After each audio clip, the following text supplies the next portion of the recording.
ബഹുമാനപ്പെട്ട ധനകാര്യ വകുപ്പ് മന്ത്രിക്കും ആദരണീയരായ പ്രതിനിധികൾക്കും മറ്റ് വിശിഷ്ടാതിഥികൾക്കും എൻ്റെ വിനീതമായ നമസ്കാരം.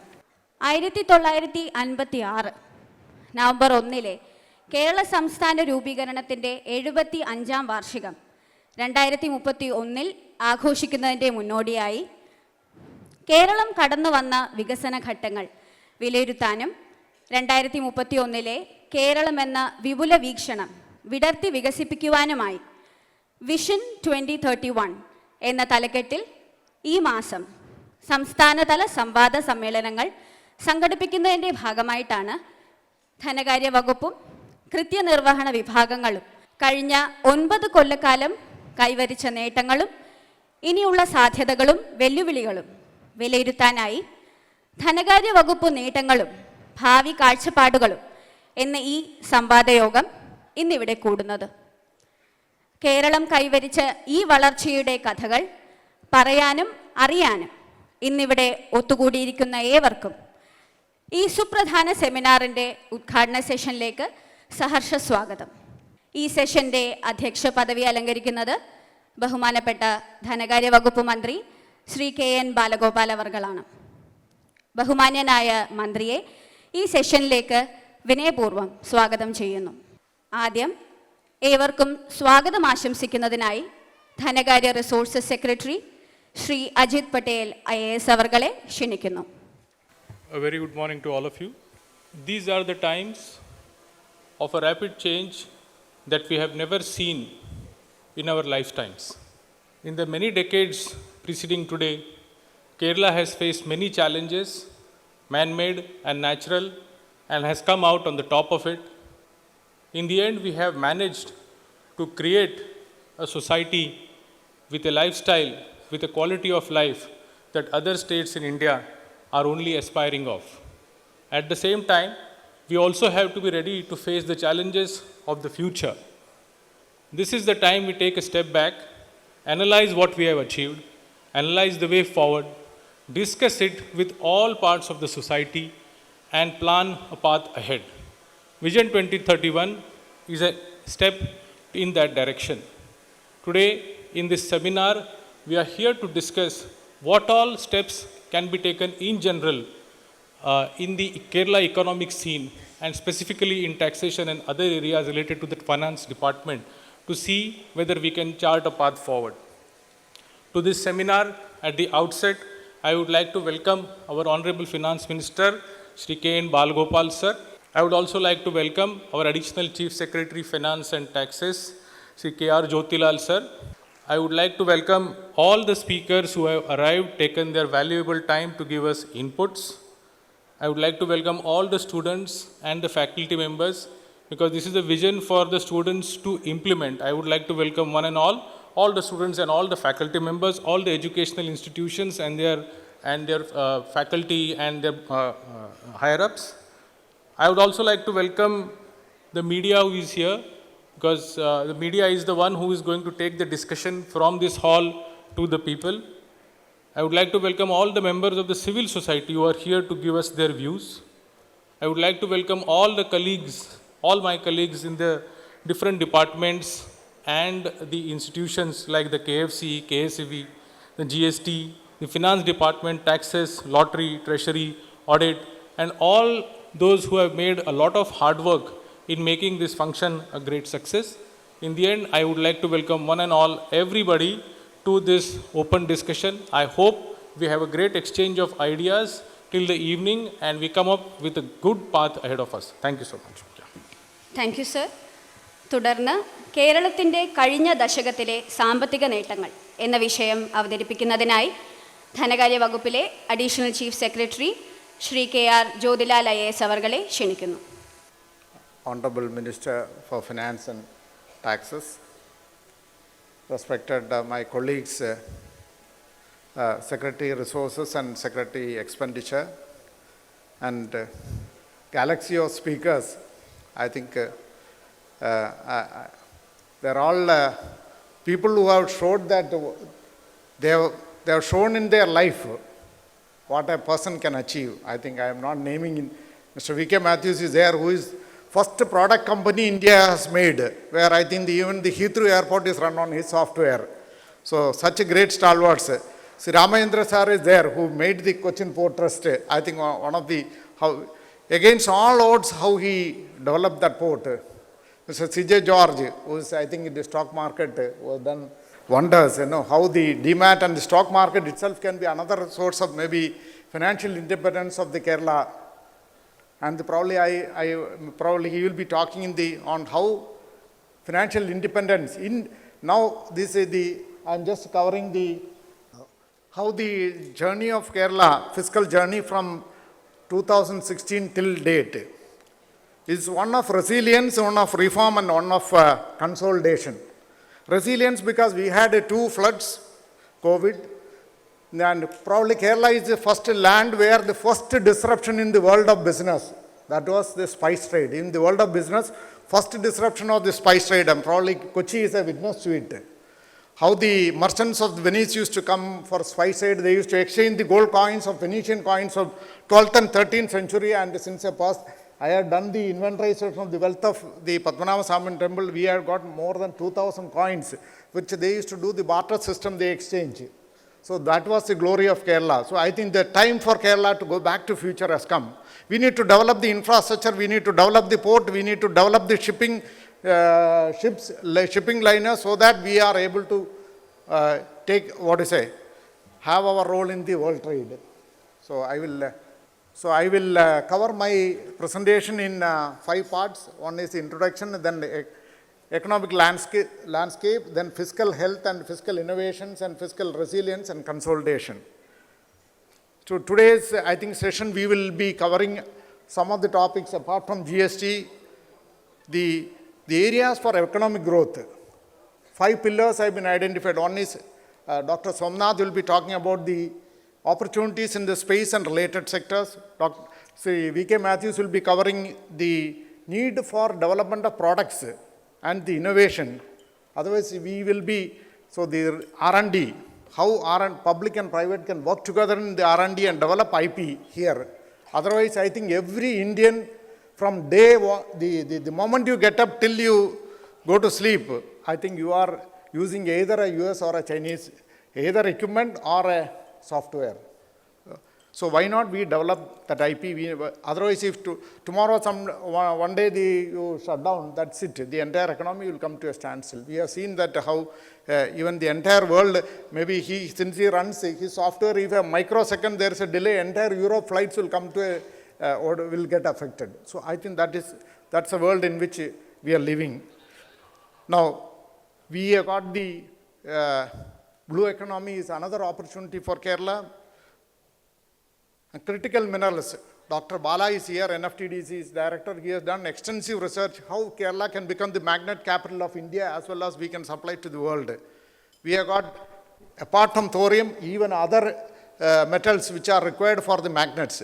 Now, indigenous technology is developed. We have got the raw material. We have got, I think we need to attract the investment so that we can supply the magnet for at least Indian EV, as well as CT scan or fighter jets or drones, which needs a magnet. Critical illness to wellness. Kerala is known for Ayurveda. This is another area which we will be covering. And the care economy, which has got a good potential. And last but not the least is the infrastructure for the cities. Productivity of a city depends on how fast you move the men and material. So Kerala is the first literate state, first digitally literate state. Now probably we need to become financial literacy is another point which we need to look at. So I think Mr. C.J. George will be covering that part. We need to look at a zero cash, zero congestion, zero emission, zero waste economy. That is where I think the cities will become most productive. With these few words, let me come to my small presentation about what we achieved in the last 10 years. Fiscal federalism defines how the revenue generating, raising powers and the expenditures are divided across the state and center. I think there is a vertical imbalance. I was telling that we are moving from financial independence to independence. That means virtually we need to generate our own revenue. We can't, if you see the central revenue, the share of the taxes, it has been I will be covering in my presentation. So there's a vertical imbalance. Even the 15th Finance Commission has mentioned this, that unless you have given more responsibility to state, but the revenue raising powers are 63% of our revenue resources. No, we need, the expenditure is with the state, and probably 37% only you have got the revenue raising powers. So there is a vertical imbalance which need to be addressed through the grants and transfers. That is what Finance Commission is all about. Then evolution of cooperative federalism. GST is one example where the central and states work together. There also, I think probably Kochi is the first place in the entire world where we have tried the open protocol, which is developed by India.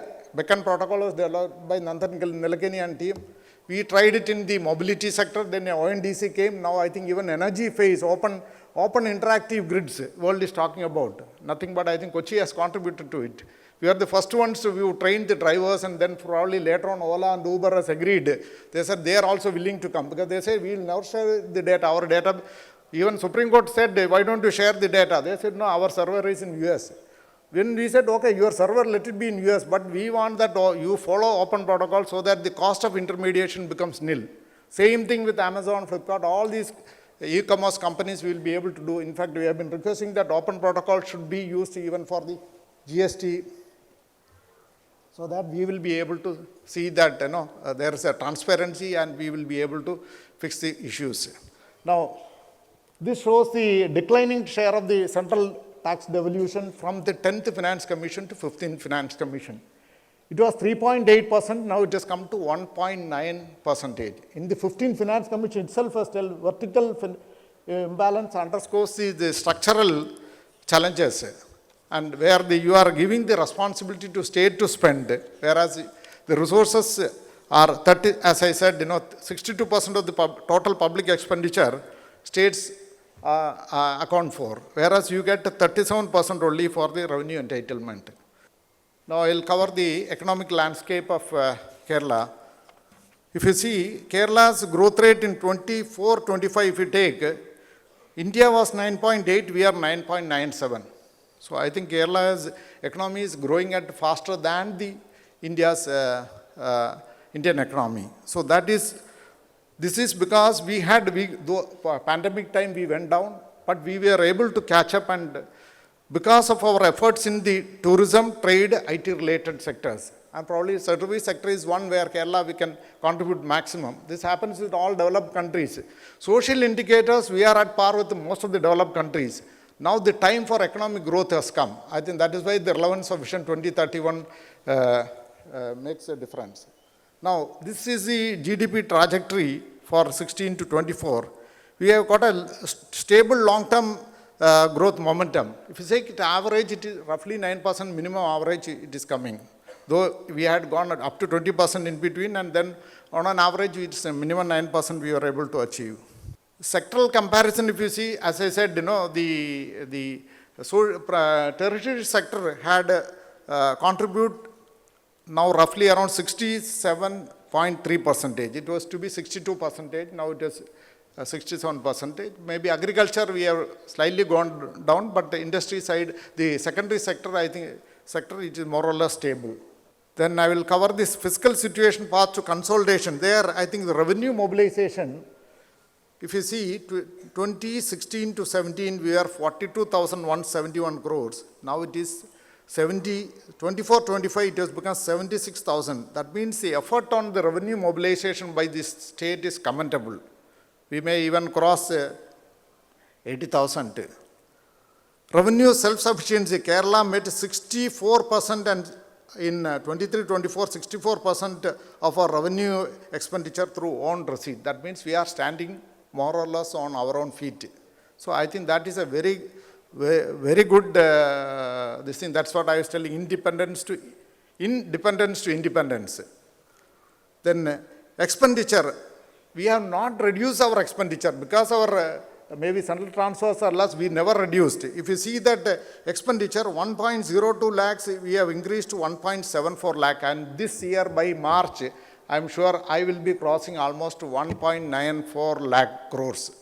This much expenditure. This is why how you manage the finance of the state, the fiscal management is that is what is shown. that we are able to manage with the reduced OMB. OMB itself, open market borrowing, it's a lot of restrictions are there. Even off-budget, like borrowing for the infrastructure. If you see the world, no country, the middle income trap, only 2-3 countries could get out. One is Israel, South Korea, all of them in China. They have gone for massive capital expenditure. They have built railway, highways, high speed, everything. Capital expenditure, one thing if you constrain, then you will never reach, develop this country status. So we need to have capex, more investment in capex has to come. So I think probably capping at 3% and maybe 3 plus 0.5%, 3.5% maximum. I think open market borrowing, that will affect the capex. I think this is one very relevant point. Either you need to develop your technologies or you are ahead. And the theory of colonization says that now technology is the latest tool for colonization. If you say that, if you have got upper hand in technology, naturally you can colonize the entire world. You don't need, even wars are going to be totally different. That is where the quantum technology and the AI makes a lot of difference. Now, capital formation, there also we have spent, leave apart the KIFBI itself. KIFBI is added, then I am coming to that figure. With the KIFBI and the local bodies, Kerala is the only state in the entire country where almost 28.3%, almost 30%. Probably next year SFC, we may increase to slightly higher. 30% of the state plan goes to local bodies. We talk about devolution. This is the best model for devolution, where the local bodies, you move with the people, because the country cannot develop unless the states develop. States cannot develop unless the local bodies, the development has to come from the grassroots level. Economic growth. We are talking about even panchayat level GDP estimation. In fact, SFC had a discussion on how to estimate so that employment generation and GDP estimation at panchayat level and data collection, basically the tax administration also, as well as the better mobility and better planning, integrating the planning with the local bodies, with now with the digital tool, it will be quite possible. So those are the things which are required. And unless you strengthen the local bodies, I think it is very easy to convert a Nagara to Naraga. That's what we saw in some of the cities where, that is why planned city development is one of the key things. Unless the local bodies in the country are strengthened, because cities we saw in the Bangalore, how it's an average, a human being lives for 8,000 days, he sleeps 8,000 days, he uses for maybe having food, everything. So these 8,000 productive days, if you spend 2 hours in the road, your 1/4 of your life is become waste. 8 hours you spend, then your entire life is a waste.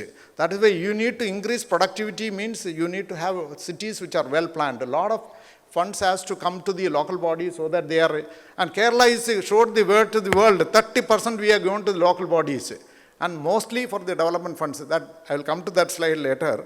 So capital formation, even without that, 1.25 lakhs we have spent. Central transfers, it has been coming down. Excusing probably fiscal space available for the state has been coming, was very minimized. This in nutshell shows where whatever I talked about, our revenue has gone from 75,000 to 1.24 lakh crores. Own tax revenue as well as own non-tax revenue, both have increased. And your growth rate is state's own revenue growth of 2.71%, whereas the central transfers, it is minus 6.15%. Still, we were able to have a 9.97 growth rate. So that is commendable with the, had we got a little bit more, probably we would have crossed a 10%. So this is the nutshell about the local bodies. We give general purpose grant, maintenance grant, as well as development funds. Almost 13,318 crores have been given in 24-25. That's what, 28.35%. We have got a general purpose grant. What we do is T-2 of the state's own tax revenue, 4% of that is given as a, so that's a formula based, so that no politics, it's all simple calculation. So if you are on tax revenue, then GOTR, 6.5% we give us maintenance grant. I think this is a very good formula based grant. Probably Government of India can also adopt this in their finance commission. We are expecting by December we will be getting the finance commission's award. Now, debt and debt sustainability. This is another very crucial thing. As an investor, Mr. C.J. George will be, investor look at what is debt to GDP. Foreign institution investors will first look at debt to GDP. Probably if I take a public debt to GDP, we are at a 24%. 20 to 25 range is very comfortable for an investor. They look at it. If you take God's own country as a, it's not a separate country, but you see, you take as a one single entity, you compare with Japan, it is 255%. USA is 122%. India is 81.6%. And Kerala is at, if you take total debt, including the public debt, it is only 34.87%. If you take public debt alone, so we are 15th in the CAG's latest 2025 published data, we are only in the 15th position. 14 states are above us, they are more debt. We are not a debt stressed state at all. As per the C&AG certified report of 2025, which is there, another important aspect is debt as a DOMAR gap, that is a GDP growth rate minus interest rate. Interest rate roughly around 7% we get OMB. So it is a 2 anything positive is very good. 2.97, very good rate. I think DOMAR gap is good. Then interest payment is 23.3%. So this shows, because otherwise people are thinking Kerala Kadakaniil like that. So I think it's wrong. You have to go by the data. Now, this shows the, this covers, I think I have already covered, the revenue receipts have been increasing, and then DOMAR gap is only 2.9. Interest payments is 29,138 crores. Imagine, it's something which we can manage. And if one more point you have to see is, debt, had we gone in the normal course, we should have got, I think, 6 lakh crores. Now it is roughly 4 lakh plus crores only is our debt. That means debt growth is curtailed, it's tapered off. So that is another very good way of fiscal management. Outstanding debt is, you see that 1,86,000. In the normal course, it should have become minimum 6 lakhs by now. It should have crossed 6 lakhs. Now it is only 4.35 lakh crores. So that means we are, fiscally we are very stable, and even fiscal deficit target also we are more or less stable at 3+. Then GST performance. Probably Kerala is ranked, GST Council has ranked Kerala as number one among the states for investigation and enforcement activities. And we are using even AI tools. Where a lot of, one is registration time itself, a lot of people create, a lot of frauds may happen. Then now in a data-driven administration, it is very easy to find out this thing. Same person may have different photographs. He may take with the coat, without coat. He will have use somebody else's PAN and make another registration. He may have cluster trading. All these things our people are able to, they are using basically data and the AI tools to detect these frauds, and that's why Government of India, the GST Council has maybe awarded as a first state on the enforcement. Then the GST GDP ratio, another important aspect, it is 2.61% against all the average is 2.34%. Then fiscal innovation also I will cover. KIFBI I already told, they have sanctioned roughly around 90,274 crores worth infrastructure projects. It's an alternative, as I said, no country can deliver unless you put the capex, adequate, because generally every state will say spend on the revenue expenditure. It is very easy to make, spend. But capex needs a lot of planning. It's a project approach. It's not the plan approach which we used to follow. It's a project approach. It has got timeline. It has got outcomes. So they have spent already 37,026 crores already if we have spent. And projects worth 90,000 crores is going on. This is apart from the 1.2 lakh crores which I have mentioned. So that means if we add this, roughly 2.25 lakh crores we have spent in the capex. Then another Kerala, if last time Mr. Abhijit Banerjee was a Nobel laureate, came to Kerala, he was only telling Kerala is a good model. He only advocated that you should give minimum, I think, 76,000 per capita to every Indian citizen for the poverty alleviation. So he was asking, what is the Kerala model? I said in one nutshell, he was very, I said it is welfare up to farewell. You have come on God's own country, until you go, we take care of welfare. No other state in the world, I don't think any state will be taking care of you. Probably hereafter also we may take, we will have some other scheme later on.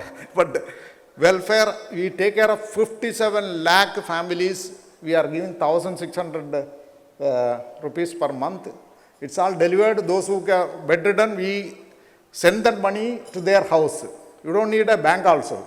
Whoever has got a DBT, we have given them through DBT. Who would want the money in cash to be delivered, because bedridden people, they can't go to the bank. The banking correspondents also may not go to every house. So doorstep delivery, that we are ensuring. Now, it has reached almost 12,000 crore. It used to be 7,500 crores in 20, and this is without any break. So this shows how the state revenue versus central government transfers. You see, one graph is increasing, another one is coming down. It's a tapering off. So the state's own revenue continues to grow steadily, whereas central transfers show a tapering. It is coming down. Then expenditure versus capex. So all non-productive investment we have stopped. How we managed it? Because if it is non-developmental expenditure, we have cut it. That is so we could manage the welfare side one, another is capex on the other side. This shows the graph itself shows how both the revenue as well as capital expenditure both are going. Expenditure is increasing, but even though the central transfers have been coming less. Now, another two initiatives I will cover before I conclude. One is KSFE, which has done wonders. In fact, they have crossed, their chairman is here. They started with 30,000 crores in 2016. Now they give almost 1 lakh. The turnover is 1 lakh crores. They have crossed 1 lakh crores. And their number of branches also has increased, and they have got global outreach. In fact, they have got a Pravasi Chitti also, which takes care of the people, NRIs. In fact, Kerala is, I always used to say, Kerala is we are all global citizens, because 30 lakh, that it may even become 40 lakh. So every nook and corner of the world, there is a Malayali. So anything which affects the world affects Kerala also. So I said the climate change also, it affects Malayali, because my people are there. 30 lakh is outside. So any global issue will have an impact on the local population. Local issues also may have global impact, but I think that's why we are well connected. What is development? Development means mobility. People are moving. So that has brought lot of skill sets we are getting, lot of ideas, lot of investment is possible using that. Probably KSFE has tapped that, and they have started the Pravasi Chitti. Another institution which has done wonders is the KFC, startups. So in startups, probably Mr. V.K. Matthews will be knowing. Now, startup ecosystem, we have got one of the best. Now, what we need is a scale-up ecosystem, so that he is getting a funding at a lower rate interest, so that he can scale up. This is what Stanford, if you come out, then outside the university itself, there are so many people. One is legal firm, another one is investment, private equity guy or investment. They are there to take care of. So if your idea is good, scalable, immediately gets funding. So one idea which we are looking at, probably we need 1% of 9 billionaires are from Kerala. 1% of their wealth you put in debt or equity along with the KFC. We can have a scale-up fund which will be global, world class. And we can, in fact, let me tell you one story. Sir, I think 1 more minute I'll take. One person came with me, one Malayali. He has made an alternative to plastic. The world across, microplastic is the biggest menace. There is no solution. He said biodegradable plastic. He wanted to scale up funding. He has got a startup which is successful. Immediately, I think Jindal, they have called it, I operate the world's largest hydrogen economic group in the world, almost 850 members from every continent. Anything happens anywhere in the world, we will come to know. So there I just put that, such a person has got an alternative plastic. Immediately, O.P. Jindal's, I think his son-in-law called, I want to meet that person. Then we said, okay, you have a Zoom call, I have not time for that, but then immediately they tied up, they say that I will acquire the company. He said, I don't want my company to be acquired, then I will be finished. My idea, then now he he got land, everything allotted, and now he started expanding in India, entire Indian market. Now he is coming with all his products to across the country he is going on. So I think that is why that ecosystem for a scale-up has to be there, that we can work together with the private sector, and KFC can have a scale-up funding so that the innovative ideas like this, which has got global ramification, we should be able to have the companies. It is quite possible, probably in the next session we will cover on each area, space, then critical minerals, care economy, all those areas where such initiatives can be funded. So this is a nutshell about the KFC's performance. I am not. So this is maybe last slide on the fiscal deficit. We are at a sustainable level, and debt GDP ratio, which I said, is continuously decreasing. Then debt as percentage, as I said, we adhere to the Kerala Fiscal Responsibility Act, FRBM Act, so that fiscal responsibility bill which Government of India has. So we are within that. We are at sustainable level, and fiscal control and debt management is one of the, probably, even though we had all the constraints, we were able to manage it. We have got a balanced model of welfare with the responsibility and development, the capex development for the growth of the economy. So with these few words, I am concluding that I should say the last 10 years, though a lot of, sometimes people, we need to talk in using data, because data to information, when you skill the data, you get the information. In information you skill, you get the knowledge, and then you skill the knowledge, you get the wisdom. So if you want to become wise economy, knowledge economy, we have to reach the next stage. That is where it has to be data driven, and it has to be scientifically proven. So I think this is the actual picture. So I thank all of you for a patient hearing, and our Honorable Minister has been leading the team. He has been, maybe generally Finance Minister is one person whom everybody will say that, because my file is not cleared, this thing, but he has been very, very tough. Everything he will ask, what is the outcome? It's outcome based.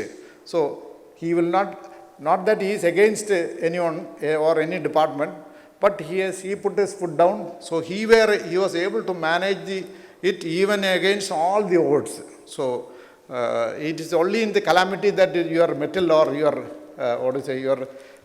what you actually are is proven. So for the fiscal management, probably Kerala is a very good model. Even the KIFBI, which though people might have a lot of criticisms, they might have said, without capital expenditure, India can never. You need to have maybe another 0.5%. We have requested Government of India that another 0.5% exclusively for capex you should allow. Otherwise, you are a connected city. Kerala will be the world's largest single connected city, which is the greenest and sustainable city in the world. No city has got a highest population. It's an elongated city. You need to move fast. 2 hours or 4 hours, you should be able to Trivandrum to Kasaragod. So then Kerala is one city, and this is the only city which has got 23 sanctuaries. No city in the world will have, maybe one sanctuary they may have. You tell the animal, any animal we can show. We have 23 sanctuaries, such a green state. So at huge potential. I think this is the time for Kerala, and it has arrived, and let us all work towards that. With these few words, let me conclude. Thank you. Thank you, sir. അടുത്തതായി Keralam at 2031 ഒരു പുതിയ ദർശനം എന്ന വിഷയത്തെ ആസ്പദമാക്കി അധ്യക്ഷ പ്രസംഗവും വിഷയാവതരണവും നടത്തുന്നതിനായി ബഹുമാനപ്പെട്ട ധനകാര്യ വകുപ്പ് മന്ത്രി ശ്രീ KN ബാലഗോപാൽ അവർകളെ ആദരപൂർവ്വം ക്ഷണിക്കുന്നു. ഈ വേദിയിൽ വിഷയം അവതരിപ്പിച്ച് സംസാരിച്ച് നമ്മുടെ കേരളത്തിൻ്റെ കഴിഞ്ഞ കാലങ്ങളിലെ നേട്ടങ്ങൾ വിശദീകരിച്ചുകൊണ്ടും ഇപ്പോഴത്തെ സാധ്യതകൾ വിശദീകരിച്ചുകൊണ്ടും സംസാരിച്ച additional chief secretary finance Shri Jyothilal, ഈ വേദിയിൽ സ്വാഗതം ആശംസിച്ച ശ്രീ അജിത് പാട്ടീൽ IAS ധനകാര്യ എക്സ്പെൻഡിച്ചർ സെക്രട്ടറി, നമ്മുടെ ധനകാര്യ റിസോഴ്സ് സെക്രട്ടറി, നമ്മുടെ എക്സ്പെൻഡിച്ചർ സെക്രട്ടറി ശ്രീ കേശേന്ദ്രകുമാർ IAS. ഇന്നത്തെ ഈ ഒരു ദിവസം നീണ്ടു നിൽക്കുന്ന ഉച്ചയ്ക്കും രാവിലെയായി നടക്കുന്ന ഈ സെഷനിൽ പ്രധാനമായിട്ടും നിങ്ങളുടെ ചർച്ചയും നമ്മുടെ ഈ മേഖല സംബന്ധിച്ചുള്ള വിദഗ്ധന്മാരുടെ സംഭാഷണവുമാണ് നമ്മൾ കേൾക്കാൻ ആഗ്രഹിക്കുന്നത്. അവരെല്ലാവരും ഇവിടെ എത്തിയിട്ടുണ്ട്.